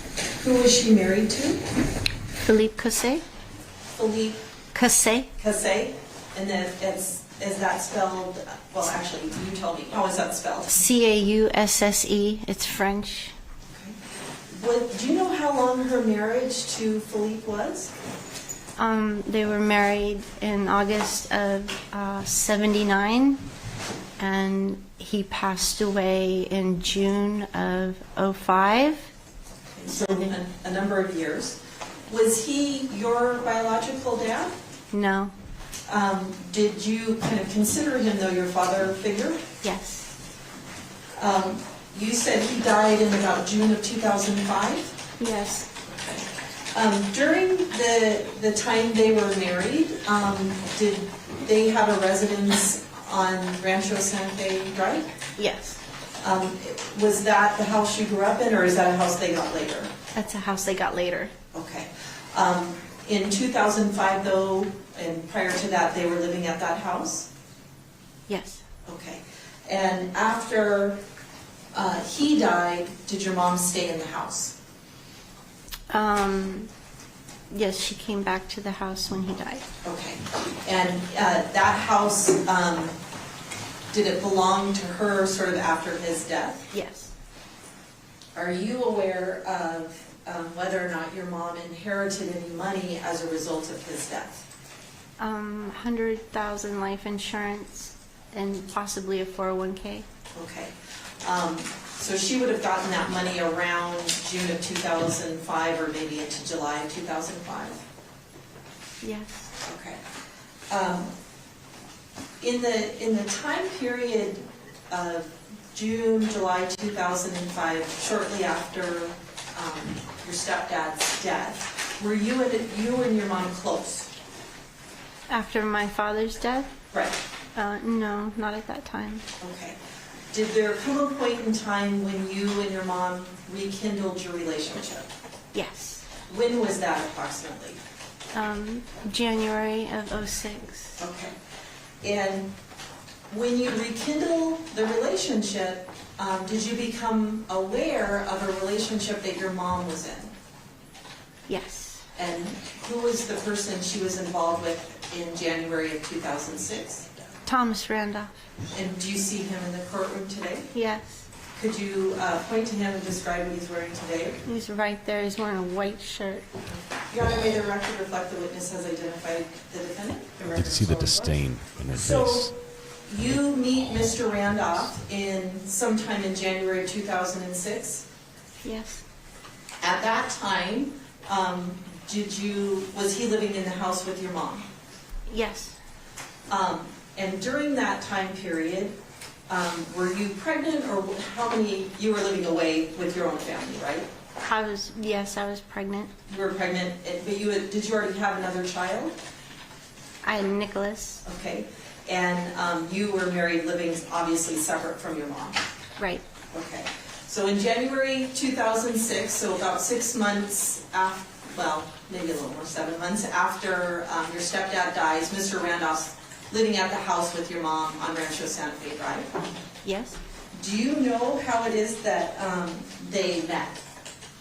I heard it was through internet. Okay. Now, during this period of now January of 2006, how often would you see your mom? Often 4 times a week at least. Okay. Did you go over there during the daytime? Yes. And was your mom working at that time? No.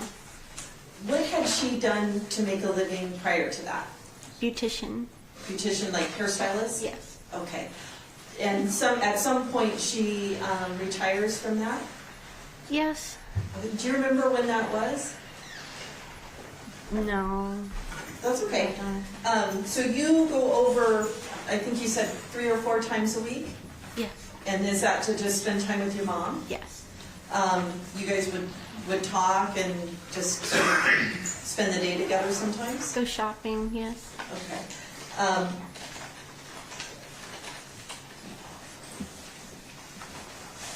When your mom was first involved with Mr. Randolph, were you aware of any kind of activities they did? When I first met them, he had a boat and a motorcycle. Okay. I think they were using those. Do you remember if they went to concerts or heard music, went out to eat? Yes, they went to go see a local lounge band quite often. Okay. So they were out doing a lot of things? Yes. Do you remember them ever going on a cruise to Mexico? Kind of. I mean, I heard about it. I don't remember the date. Okay. Do you think that was early on in sort of the rekindling of the relationship with your mom, or what's your best estimate? Okay. Do you remember them putting in a pool at the residence? Yes. Do you remember when that was, or do you have any sense of that? I don't remember the date. Okay. When you were visiting your mom during those days, was Mr. Randolph home at the time? Yes. Did he work, or was he retired, or what was your understanding? Retired. On those occasions, did you ever notice whether or not he had any physical disabilities? Sometimes he had back pains. Okay. But he had a boat and a motorcycle and those types of things? Yes. Did his physical state change over the time that you knew him? Seemed like he got worse. Okay. How about their social activities? Did it seem like were they going out to all these activities and boating and doing things at the end, or? It seemed to dwindle. Okay. Maybe more at the beginning. Yeah, more in the beginning. When you were visiting them, do you remember Mr. Randolph ever bringing up the topic of life insurance? Yes. How frequently would he talk about life insurance? Oh, well, quite frequently. I mean, I don't know exactly how many times, but... Was this early on in the relationship? Yes. Before they're married? I don't know about that. Okay. But it was something that he brought up a lot? I think so, in my opinion. Okay. Something that he talked about maybe more than one time? Yes. More than 5 times? I don't know. Okay. Do you remember him talking about his and her earns? Yes. When was that? That was early on. When they're dating? Yeah. Okay. During this time period, which is about 2 years, right? From 06 to your mom dies in 08. During this 2-year period, were you aware that Mr. Randolph had another relationship? Yes. Did you actually talk to him about that relationship, and did he acknowledge it? Yes. Were you aware that there were times that he would leave your mom and go to this other person? Yes. There's going to be objections soon about How many leaving. times were you aware of that happening?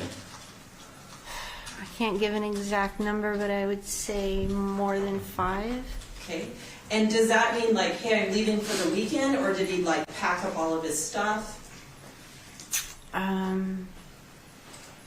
I'm not sure about packing up all of his stuff, but he would be gone for quite some time, a couple weeks. Okay, and then he'd come back? Right. Okay. Did he, well, let me ask you this. When that happened, what was your mom's reaction emotionally? She was very distraught and upset. Crying. Crying and upset. When did it tend to happen? When would he go? Usually around the holidays or special occasions like Valentine's or birthdays or things like that. And then he'd come back? Yeah. And your mom accepted him coming back on some level? Right? Yes. Okay. When you talked to Mr. Randolph about this secondary relationship, how did he explain it to you? What did he tell you about it? I don't recall. Did he apologize for it? Yes, he did apologize. Did he ever promise, like, you know, this is it, I'm going to end it? I don't remember a promise. Were you aware that your mom and Mr. Randolph had a wedding ceremony on a Mexican cruise? Not till later. Okay, but you are now? Yeah. From your answer, it's obvious you weren't at that wedding ceremony. No, I wasn't. Okay. At some point later, they get married in the United States? Yes. Do you know when that was? No, I don't. Does March of 2007 sound approximately right, or do you just have no memory of it? I don't remember. Okay. Very legal. And I guess from this answer as well, did you attend that wedding? No. No, I did not. Do you know anyone who went to that wedding? No, I do not. And do you know several of your mom's friends? Yes, yes. And do you know a single one who was at the wedding? No, I don't. During well, let me ask you this. Did your mom have an issue with gambling? Yes. How would you describe it? Well, she enjoyed going to the Santa Fe. She lived close. She was frequent there. Okay. What did she like to play? Video poker. Okay. In your opinion, did it ever get to an unhealthy point or a point where, she gambled maybe too much? I think so. And did you ever voice that concern to her? Yes. Do you think how much do you think she may have gambled in the, last months of her life? I don't know. Okay. With the money that she inherited from your stepdad, do you have any sense of whether or not that was used for gambling? My best guess is she used some of that for gambling, yes. Okay. Quite a bit or just a little bit? I'm not sure. She also liked to go out to eat and go to the movies and shopping. Did Mr. Randolph ever complain to you about your mom's gambling? Yes. And what did he say about it? That she was just burning through money. Did he seem upset by it? Yes. Did it seem like between the two of them in their household, was money tight or was money an issue, or did you have any impression of that? I didn't have an impression of that. Okay. Did you, during this time period, ever meet someone by the name of Michael Miller? Yes. When was it in relation to your mom's death that you met him? A few months before. A few months before, so definitely in 2008? Yes. Where did you first meet him? I don't recall. Were you at your mom's house, or do you know? Probably. And who introduced you to him? Probably my mother. Okay. And what was your understanding of like who he was or how he fit in? I heard he was just a handyman. He was helping Randolph fix the patio cover. Okay. In those months when you had been introduced to him and you were kind of coming over to your mom's a couple times a week, did you see Mr. Miller? Yes. What was he doing during those times? Mostly I just saw him following Tommy around. Okay. Like following him around the house? Right. And around the house, outside, inside. Okay. They would go to Home Depot or something. Were they sort of together moving around a lot? Yes. Were they having conversations that you were a part of? No. Did they ever, there's a room in the house that had drums in it. Were they ever in that room? Did you say drums? Yeah. Okay, thank you. Yes. Was the door shut or what, The door was shut. Okay. So they were having conversations that you and your mom couldn't hear? Yes. What was your impression of Mr. Miller? Was he a loud person, a quiet person, or? Very quiet. Did he appear to be someone that had a lot of money? No. When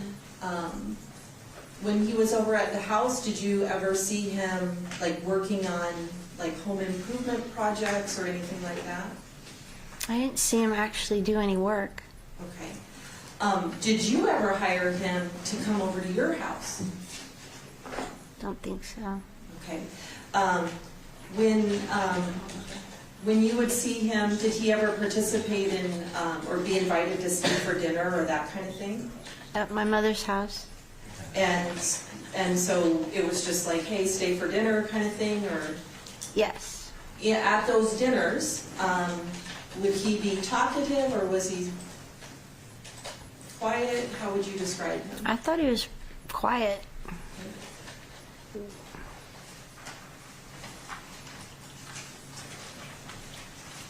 Do you remember shortly before your mom's death, she and Mr. Randolph traveling to Utah? Yes. What was your understanding of the purpose of that? Why were they going there? To help his parents. And was it your understanding that his family lived in Utah? Yes. And about how many days were they gone prior to her death? I don't remember the exact number. A week? Okay. Do you remember them heading back to Las Vegas? Yes. And what was your understanding of their travel plans? That they were going to come back to Vegas and just stay for a couple of days and then head back to Utah on Friday. Okay, so they were going to come down, stay for a day or two, and then head back up to Utah? Correct. Did that make sense to you? No. Why not? Because it's an extremely long drive, and Randolph always complained how it hurt his back to do the trip, and it just didn't make sense to just stay for 2 days and then leave again when that Sunday was Mother's Day, and I thought she was going to stay and spend it with me. So when they're This is hard. when they're heading back from Utah and coming to Las Vegas, are you contacted by Mr. Randolph? Yes. Did he call you? Yes. What was his purpose in calling you? He wanted to have dinner with the kids and my mom when they got back. They wanted to have dinner together. Had he ever called you before to arrange a dinner with your mom, the kids, that kind of thing? No. This is the one and only time that happened? And did you go out to dinner? Yes. And is it the next night that your mom is killed? I think so. Okay. So you guys all go to dinner, and then this is part of their plan to be back for a couple days and then leave? Yes. Okay. So you go to, where did you go to dinner on that night, if you remember? Santa Fe, I think. Okay. Somewhere close by? Yeah. On May the 8th, did you go over to your mom's house during the day? Yes. And was it just to visit, or why were you there? I visited with her for a little bit, and then she was gonna watch the baby for me so I could do a few errands. Okay. So, and we talked about you being pregnant in 2006. So at this point in May of 2008, you have 2 children, right? Right. And how old are they in May of 2008? Thomas was 1. His birthday is in June. He was 2 in June, so he was almost 2. Almost 2. And Nicholas, 11, around 11. When you went over on May the 8th, do you remember what time you would have gone over that day? It was early morning, or before noon, I think. Okay. And did you have both children with you? Nicholas was in school. Okay. So you had just Thomas with you? And I think you said you were leaving him with your mom so you could run some errands? Right. Okay. Do you go do that? You run errands? Right. Do you remember having a conversation with your mom on that day at all during the day at her house? I think that's the day when I came back, and she was upset. When you say she was upset, how could you tell? She seemed very anxious, and she was smoking a lot.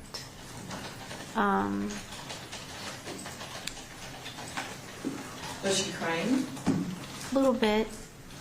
What did she tell you about what was upsetting her? That Randolph was talking about divorce over something about being married was. Just can we approach real quick? Yes.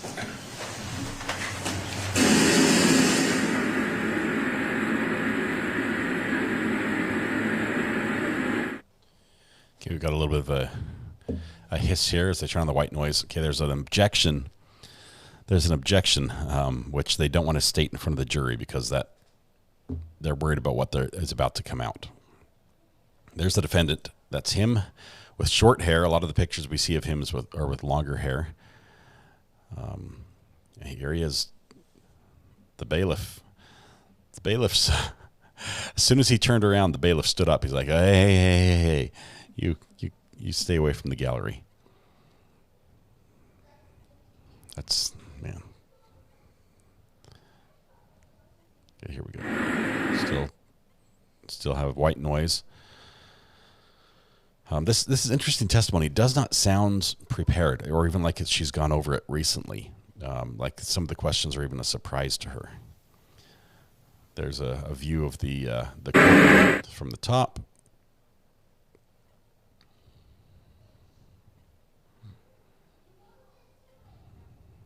I like the table's labeled plaintiff. There's the witness. The witness can't hear this because the white noise is pretty prevalent in the courtroom.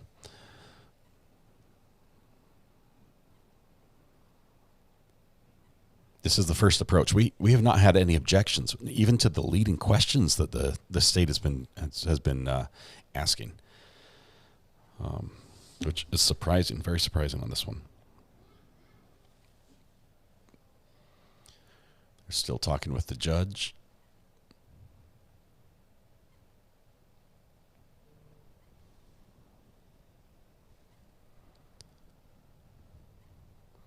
So I'm trying to remember what the question was. I think it had to do with the topic of divorce, or why he was talking with his sixth wife about divorce the day after they just went out on a big family get together, or shortly thereafter that.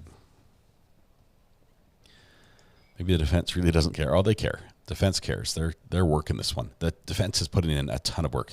As bad as their PowerPoint was, and it was pretty bad, with all the little transition wipes and things like that.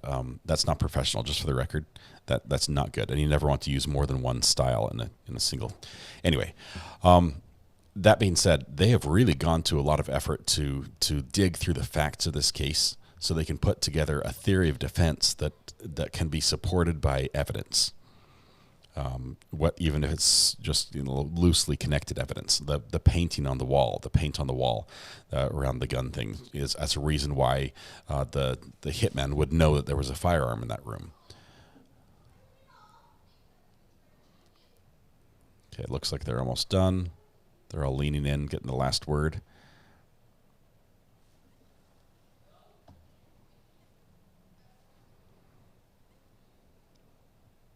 Why is there so much coming and going in the courtroom? The judge allows it. Work right away. So, Ms. Beyer, I just want to talk a little bit about, not what she said yet, but like when you have this conversation with your mom on May the 8th, was it in the morning or was it in the afternoon? Afternoon. They need foundation, Early probably. Afternoon. And did it take place inside the house or outside the house? Outside by the pool. And to your knowledge, Did you say outside by the pool? Yes. Okay. to your knowledge, was Mr. Randolph home at the time? Yes, I assume he was sleeping in the bedroom. Was there a reason why the conversation took place outside? No. You were just out there? Right. Okay. You mentioned that your mom was smoking. Was it a normal amount or was it different in this way? Super fast. Was that She smoked outside, so that's probably why we were outside. She didn't smoke in the house. Okay. The super fast, was that normal or is that an unusual habit for her at this point? Unusual. In your relationship with your mother, when you would see her historically smoke super fast, when did that occur, that behavior? So we're going for an excited utterance. That's one of the few times I've seen her. My mom wasn't a huge smoker. Sometimes she would only smoke half. Did you perceive her to be upset? Yes. Did you perceive her to be under stress? Yes. Could you, when she was talking, hear stress in her voice? Yes. This is getting You around said excited. she was crying. Hearsay. Did you see like tears in her eyes, or what did you see? it looked like she was crying. Her eyes were red. Okay. How was the rest of her body? Was she relaxed or was she tensed up or what was happening with her? Oh. Well, she wouldn't sit down. Was she pacing? Yes, a little bit. Okay. While she was talking. Okay. And what did she tell you was going on? Now, okay, now it's the objection again. I was waiting for that. We're going to turn off the sound for just a second. Okay, so what we just saw is the first question was basically what did Sharon say about what the defendant had talked about the reasons for divorce. The judge can we approach was the objection. Instead of saying the objection and letting the juries sort of hear it because of the nature of how the court hears. What did she tell you? They got past this. Yeah. So objection overruled. She mentioned that Tommy felt he wasn't getting enough on his taxes by being married, and it was hurting his medication, his prescription, Medicare or something. So something about being married was costing him on taxes? Yes. Was there mention of divorce? I think so. Okay. Did you give an interview to the police way back in 2008 about what happened with your mom and Tommy? Yes.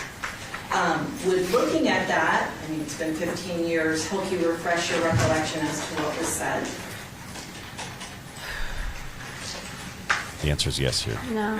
Oh, she said the wrong thing. Do you remember exactly what she told you? About, you mean outside? Yeah.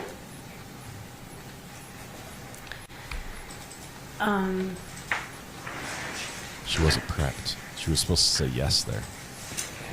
No, I can't remember the exact words, but she was upset because he acted like the marriage it wasn't financially working for him. Okay. And did you testify about relay this? that? Did you tell that to the police? Do you remember? I think so. Okay.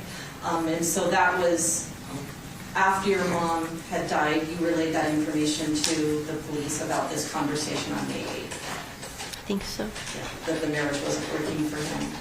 Right. Financially?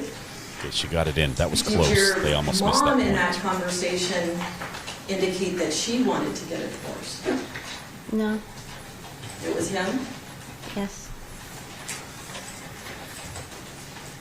Later, well, I assume you collect your child and you go home at some point that day? Yes. Do you ever hear from your mom again that night? Well, I took Thomas back. I picked up Nicholas from school, and then I took Nicholas back over to my mother's house that afternoon so he could go swimming. Okay. And was that sort of a regular activity with your children? They would swim at your mom's house? For Nick, yeah. Yeah, obviously. And then at some point, do you leave your mom's house? Yes, I just dropped him off. So you leave Nicholas with your mom? Correct. And because he's a little older, so he's going to swim? Correct. And then you take Thomas and go home, right? Yes, Thomas ended up being sick. Okay, and he's the 2-year-old? Yeah, he was almost 2. Almost 2. So Nicholas is with your mom and he's swimming. Is that right? Yep. Was that a normal activity for your mom? Yes. And you go home with Thomas? Yes. And at some point, do you see your mom again? Yes, she brought Nicholas back to me at 6 o'clock. Okay, so at about 6 at night, your mom drops off Nicholas, who's been swimming. Right. When your mom drops off Nicholas, do you know whether or not she was with Mr. Randolph? I don't think she was. I'm pretty sure she told me he was off with Miller, and that she was in a hurry to get back home because they had a dinner reservation. Okay. So when your mom drops off Nicholas, it's your impression that she was by herself, but she was headed back home. Right. And yes. Do you ever hear from her again that night? Yes. What time was that? About 7:30. Okay, and is that in person or by phone? She called me on the phone to check on Thomas. So she was just checking up on your youngest at that time because he wasn't feeling well earlier in the day. Yes. How is it that you learn of your mom's death? Friday morning, a friend of mine named Tony called me and said she was watching the news and there was just shooting on Rancho Santa Fe, and she knew that was my mother's street. After you learned that, did you make a phone call? Yes. And just so I can clear up, when she said Friday morning, what is the date on Friday? The May 9th? May 9th. Whoa. So She testified. after you talk to your mom's friend, do you make a phone call? Yes. Who do you call? I tried to call my mom again. I've been trying to call her all morning. Did you reach her? No. Who did you talk to? I think I called Randolph next. And did you have a conversation with him? Yes. What did you say? He said, "What did you do to my mother?" And what did he say? He said, "Michael shot and killed your mother." And then he just hung up on me.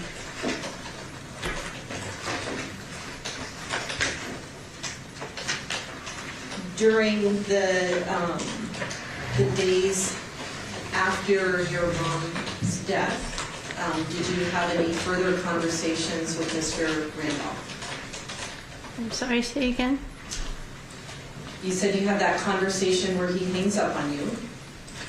Are there other conversations that you have with him in those days following your mom's death? I think so. A few days after. Okay. And I'm so sorry. I don't know how many. Microphone, I can't hear you. Okay, sorry. Could you repeat what you just said? Sure.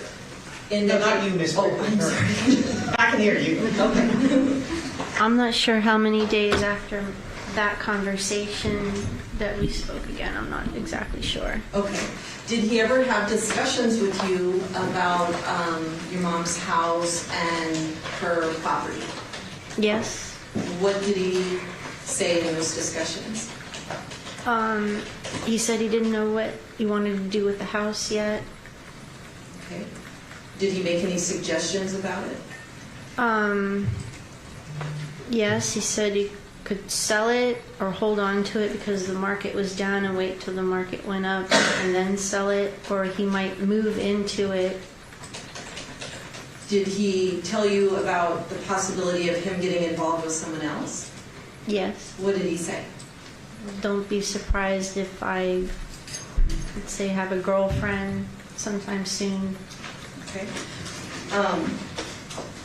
At some point after your mom dies, is a document delivered to you? Yes. And do you know how do you get that document? This is the will. You mean in the envelope? Yeah. I think Floyd Wolf dropped it off. Okay.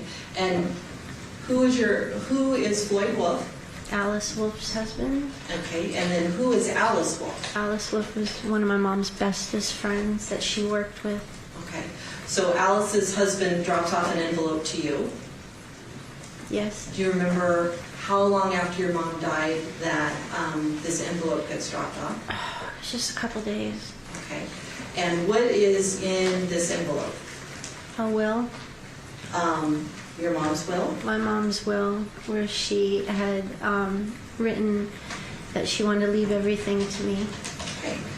Did you ever contact Mr. Randolph and say, look, I have this will where my mom's indicating she wants to leave all of her house and everything to me? No. Did you have any further conversations with him ever about the will or your mom's wishes or the house, anything like that? Say it again? Did you ever have any further conversations, or did you ever tell him about the fact that you had this will? No. Was there a point in time when he learned that you had this will and he had left phone messages for you. Yes. And what was, like, how did that happen? How did he know to leave the messages, or how did he know you had the will? Because after I had filed the will and I got a probate attorney and was able to access the house, and I was over there, and that's when Randolph came over and found out that the attorneys had given me the rights to the house. Okay. Was he upset about that? Oh, yes. After that, did he ever call and leave messages for you? Yes. Numerous, 1, 2, how would you describe it?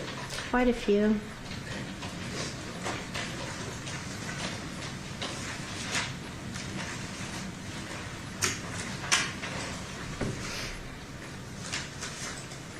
May I approach you on that? Yes. And I showed these to defense counsel on our last break, so I just want to show them to her. I don't think there's an objection to them.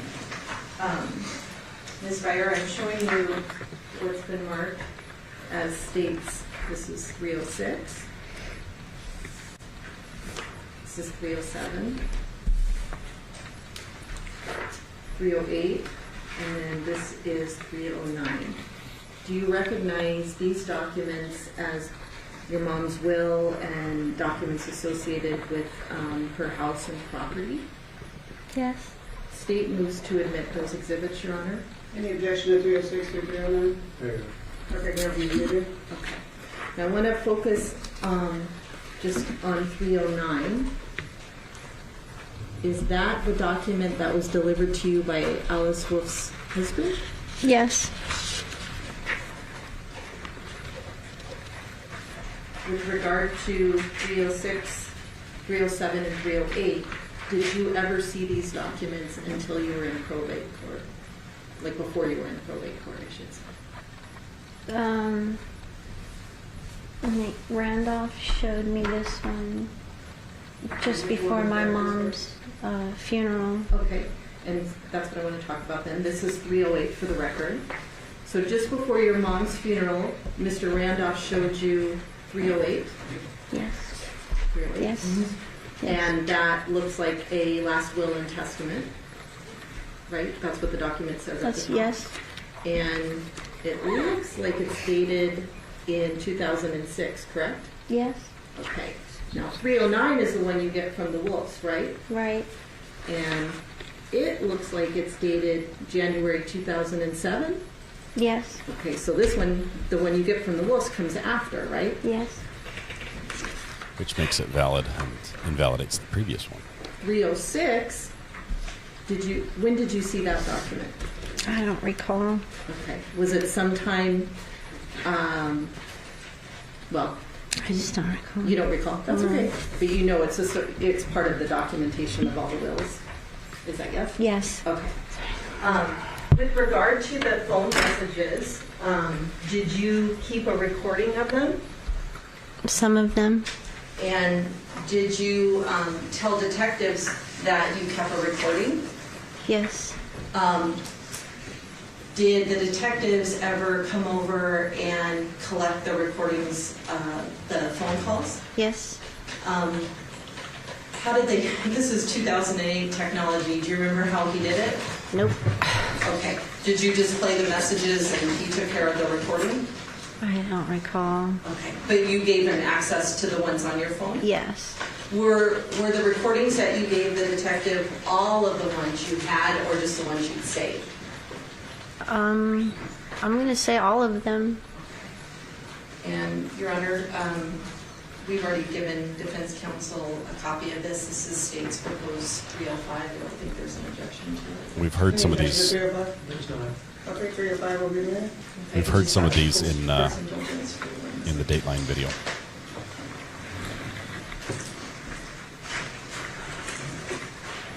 Yes, the second one was witnessed and notarized. So it was a valid will, and it literally held up. It took it away from Randolph.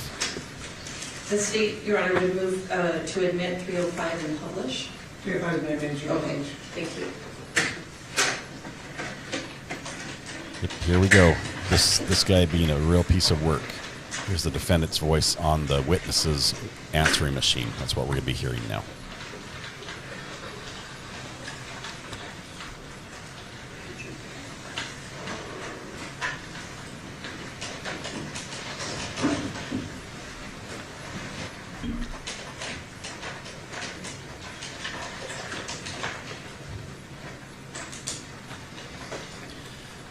One of the rights in court is the right to face your accuser, and as awful as it is, he's innocent until proven guilty. He has that right.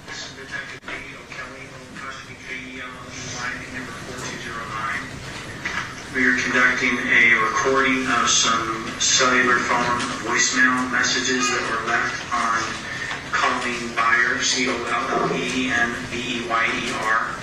cellular phone.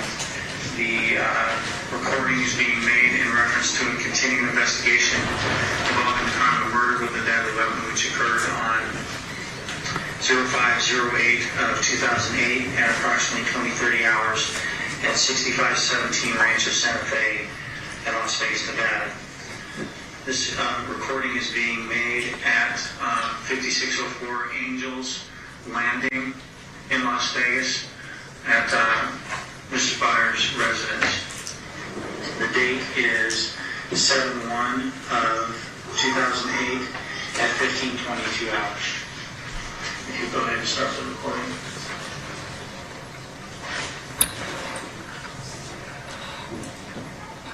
Thank you, Coops. Appreciate that.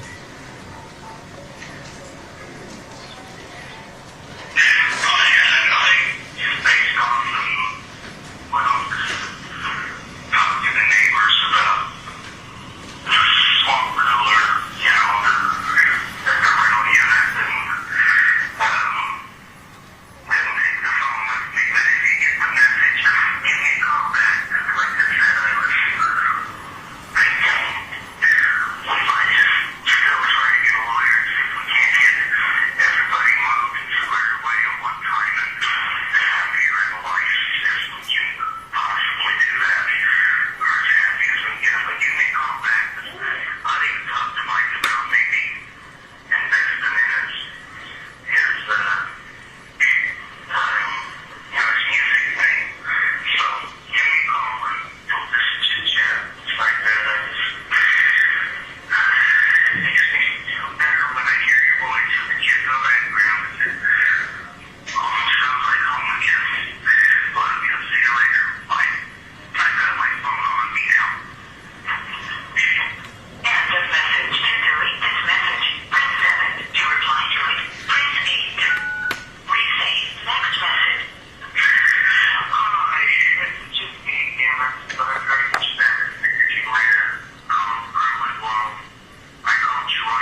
just a recording of a recording. They're like holding a speakerphone to a microphone.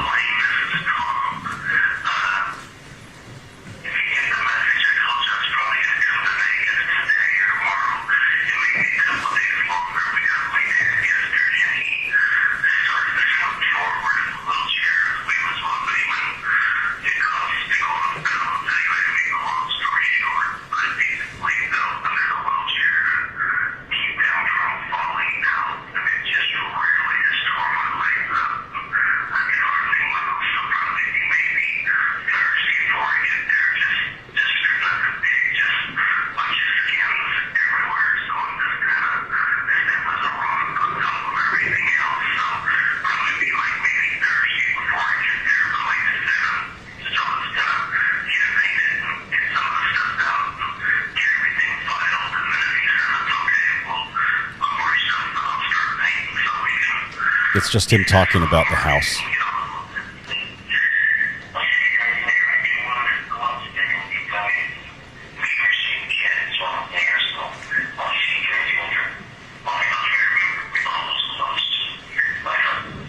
He doesn't know that it's hers yet.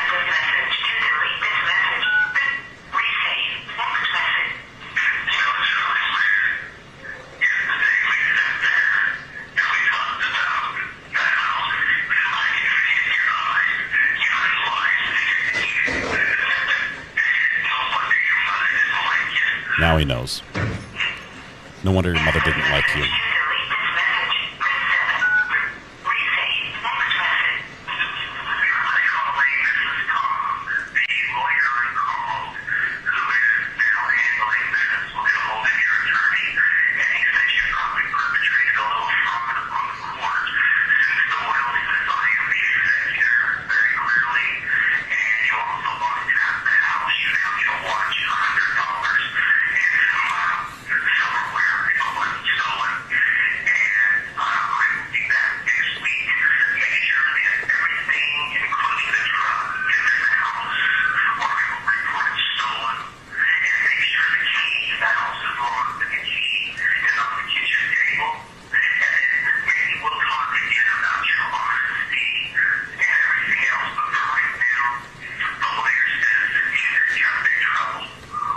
This is a threat. He's mad about the house that she gets it. He's saying, don't touch anything.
so condescending.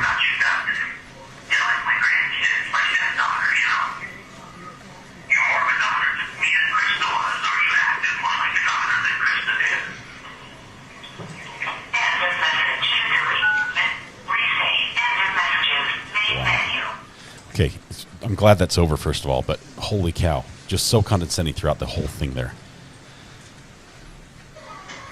This is Detective D.O. Kelly, apostrophe K-E-L-L-E-Y, P number 4209, dictating an addendum to some recorded voicemail messages and answering machine messages left by Thomas Randolph on the cellular phone and home phone of Colleen, C-O-L-L-E-E-N, Beyer, B-E-Y-E-R. The phone messages range from oldest to newest. The date and time of those messages are not displayed. The following recording is of a message left on the house phone. The date and time of this recording is 7/1/08 at 15:38 hours.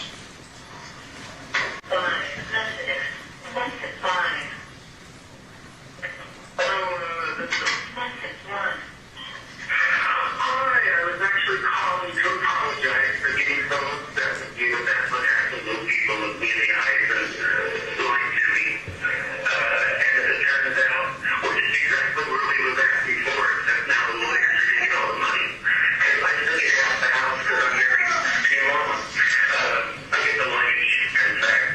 But we did that with the lawyers. My lawyer said they're probably now getting $15,000. And that's if I decide I want to sell the house. But I did want to know if my wife would like to grow because I don't think I want to keep them with me. But I forgive you. I'm sorry I called you bad names or lawyer. And your mom did love you. And I still love you. I still care for the boys. But if you want to somehow work this out amongst us and not pay these lawyers $20,000 or $30,000, because they're only going to be that much on the house anyway. I'm willing to work out a pretty good deal because I just want to go get on with my life because this has been a pretty crappy 2 years for me overall. See you. Bye. I forgive you. He says, I forgive you. Okay, that is going to be the end of this recording. So, who is Mike? My husband. Your husband. There's a reference in the very first call to Mike, your husband, and music. Is his occupation or does he do something in music? He's an audio engineer. Oh, he could fix this sound too. Mr. Randolph talked about possibly investing in his business. I guess so, but my husband works for the union. He works contract So he's gigs. don't invest in He that. doesn't have his own business. I'm sorry? It's not like we have a business. Okay, but he did mention something about Mike's business music Yes. thing. Your mom, did she have a lot of jewelry? Yes. Was it fancy jewelry, expensive jewelry? How would you describe it? She had both. Both? May I have a Turner? Yes. I'm showing you what's marked as Series Code 168. Do you recognize those items as your mom's jewelry? Yes. State moves to admit 168. Any objection to 168? None at all. 168 will be admitted. The jewelry that you said your mom had sort of a mixture of expensive jewelry and less expensive jewelry? Yes. Clearfield. Is it like 50-50 or what pieces did she have that you would describe as expensive? She had a golden locket that had some pearls and turquoise on the front, and when you opened the locket, it had 4 photos of my grandfather, my grandmother, and my 2 uncles. Okay. Any other particularly expensive piece? A bangle bracelet, a chain with a large gold puffy heart. Puffy heart? Yes. Okay. A gold watch that was solid gold watch, antique. Anything else? Earrings. Okay. And then would the sort of the rest of it be just, just regular jewelry? Costume jewelry, like a Christmas bracelet or a watch just to wear to work. And in this, well, I'll go back if I could, Your Honor.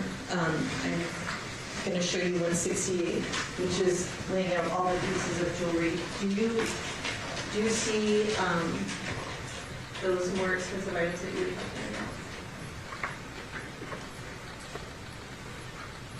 That looks like the gold watch, the gold bangle. The problem is if it's tampered with after it's I recorded. recognize this looks like the gold watch, the gold bangle, real earrings, but that's obviously fake. Rhinestone. So costume.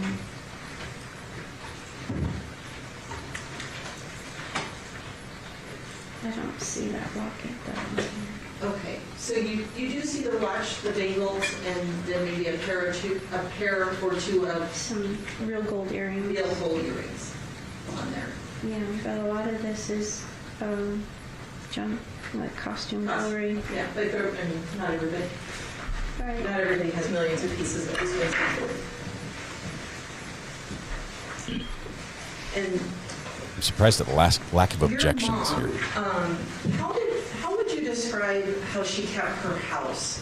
I mean, was she really organized and everything put away, or less put away? Very clean and tidy. Okay. How about her shoes? Did she take off her shoes and leave them everywhere, or was she neat and tidy even with her shoes and clothes?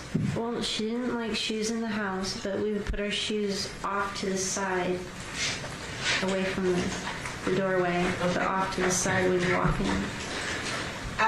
In May of 2008, did your mom have any mobility issues? Like, was she prone to falling? Did she have trouble with her hips or trip or anything like that? Not that I know of, no. How about with her vision? Did she have any issues with her vision at that time? Not that I know of. Okay. And then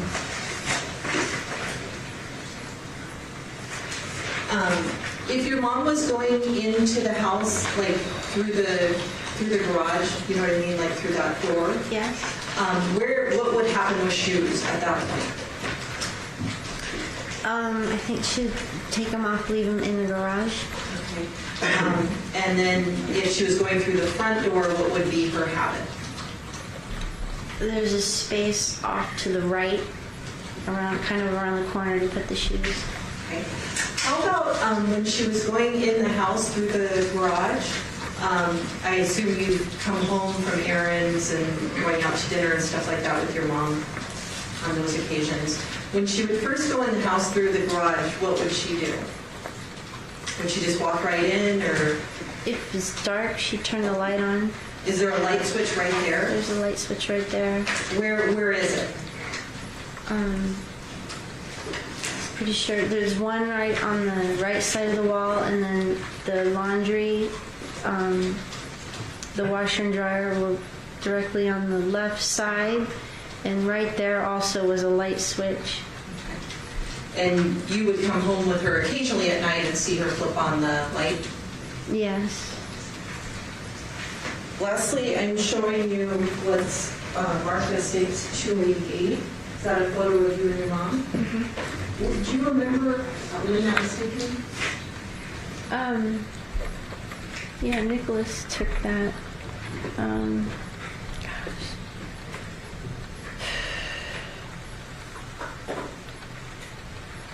Maybe a year before or months before?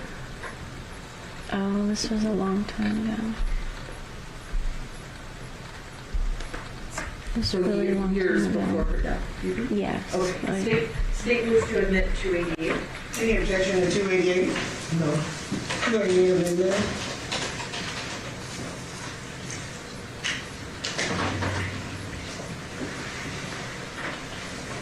I'll pass the witness, Your Honor. And counsel approach. Okay, so as they pass the witness, defense is about ready to get a shot at Sharon, or excuse me, Sharon's daughter, Colleen. who's testified here. We're going to see how they take this, whether they use kid gloves, whether they're soft and gentle. This is the daughter of one of the victims in this trial. So we're gonna see how they handle this. During this research, you must not discuss the community with anyone, including fellow jurors, in any way regarding the case or its merits. Either by voice, phone, email, text, internet, or other means of communication or social media. You must not read, watch, or listen to any news or media accounts or commentary about this case. You must not do any research, such as consulting dictionaries, using the internet, or using reference materials. You must not make any investigation, test, the theory of the case, recreating the aspect of the case, or in any other way investigate or learn about the case on your own. You must not form or express any opinion regarding this case that is causing to you. Ladies and gentlemen, it's 12:15. We'll be in recess till 1:30. All right. So here's the thing. We have lunch. It's the end of our day. We are going to pick up with this cross-examination Monday morning. We're going to, here's what I want to do. I think, if I understand correctly, Brandy is going to follow the whole thing. If you would like to watch it with us and not have any spoilers, now would be the time to stop watching. If you'd like to watch the rest of it after lunch, I can portal you over to Brandy now, and you can talk with her and convince her to keep going live. I have a podcast tonight that's going to cause interference. They're starting. Let's see. Just so we're good, you guys were not taking pictures of the jury. Oh, of course. Okay. The judge said, just making sure you're not taking pictures of the jury. Should we cut? Should we cut? Yeah, let's cut. Okay. Okay, may the record reflect that we are outside the presence of our jury. One second. Okay, so there needs to be some discussion in regards to the witnesses who are going to testify this afternoon. Yes. As to what they're, so say, do you have a proper as to what they're going to testify to? Sure. Just give me 1 second. Okay.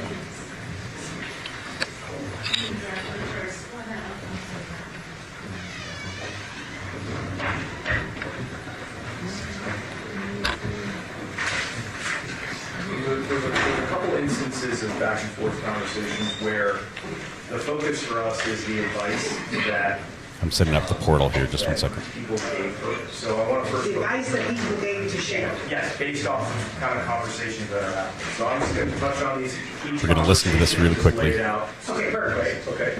So Deidre Marley is a friend of hers. She indicates that around March of 2006, she is her mood. She's observing that her mood is changing. She's no longer. She's normally happy. Sharon's mood is changing. Yes. Okay. But she's no longer happy and giddy, and that's normally her typical personality. And she says, I didn't see that gleam in her eye. And to her, she was left with the impression that Sharon was depressed. And she was asking her what was wrong, and she was indicating, she said that Tom said that if I didn't marry him, that he was going to leave her. This is in 2006? Yes. So this is before the Mexican ceremony. Okay. She had said that he was sleeping on the sofa and no longer would sleep with him. When she heard all of this... And who's no longer sleeping with him? Sharon is no longer sleeping with Tom. Okay. Tom is sleeping on a couch. Okay. She's sleeping in the bed, and he doesn't want her. Okay, hold on. Here, Deidre gives her advice. This is Sharon, you defense. should really let him go. Wait. Right? She This is... It's a good study. She makes a suggestion to Sharon. This is go the to state. Mexico and go have some sort of like mock ceremony. Maybe that will kind of shut them up. And ultimately what happens is they go to Mexico and they have this ceremony. So that's one conversation. Okay, well, we got to do these one at a time. Okay, so let's do that. So in regards to that conversation, what's your position in regards to that? 2.5 years beforehand, before the Mexico marriage, we're going to hear what Deidre Marley says that Sharon said. And the court said the Supreme Court said in Havish... Hang on, I'm going to help you get to Brandy. Just hold tight. To the crime charge. In Havish, they would try to argue that the man died, Binion died of drug overdose, and they brought out that Binion told his lawyer, if I end up dead in the next few days, you'll know it's Sandy Murphy. Okay, so here's the deal. They're just going to continue proffering this. This is stuff we're going to hear next. I've set up the portal, so I'm going to turn off the audio from the courtroom. They're at lunch right now as well.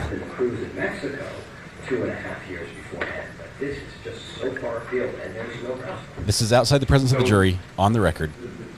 We have had courts and precedents that talk about in domestic relationships, the state of mind of people in a marriage is relevant. I mean, one of the cases that we found, and I know it was this, I wasn't a party. This is like emotion. We didn't review it, but we have an 11th Circuit case, USC Chokers, that talks about. I'm gonna turn this down. They're just arguing. They're arguing that whether or not this evidence can be brought in, and we're going to hear this after it's going to be expected in the second part of today. Here's what I'll tell you: we've had a fantastic start. It's pretty good. We've had a little bit of awful audio with some recordings. I think we're done with those now. For the most part, we should get good audio for most of this trial, and I'm doing what I can to fix it. It takes a lot of work on my end. I'm working that as fast as I can as each problem pops up. But Brandy is still live. We'd like to portal over there. I don't know if she's taking a lunch break or not. So hold tight here just a second. Let's see. Let me see if I can reach out to her while I play a little bit of music.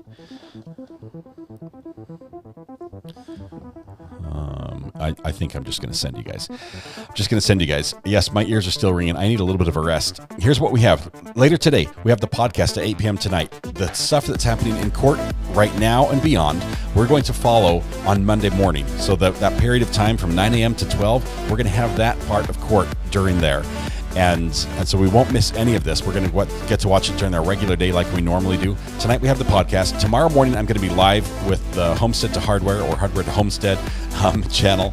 You can type Homestead in chat and you'll get that link if you need that. I'd love for you to pop over there. I think it'll be about a 10 a.m. start on that one. But we're right now going to portal over to Brandy's and I'll hang out there and say hi and definitely click the like button. So tonight when you go home, please hug the people you love, smile at someone, make the day just a little bit better, and please stay safe till we go live again. See you tonight at the podcast, 8 p.m. on this channel. Thanks, guys. We'll see you.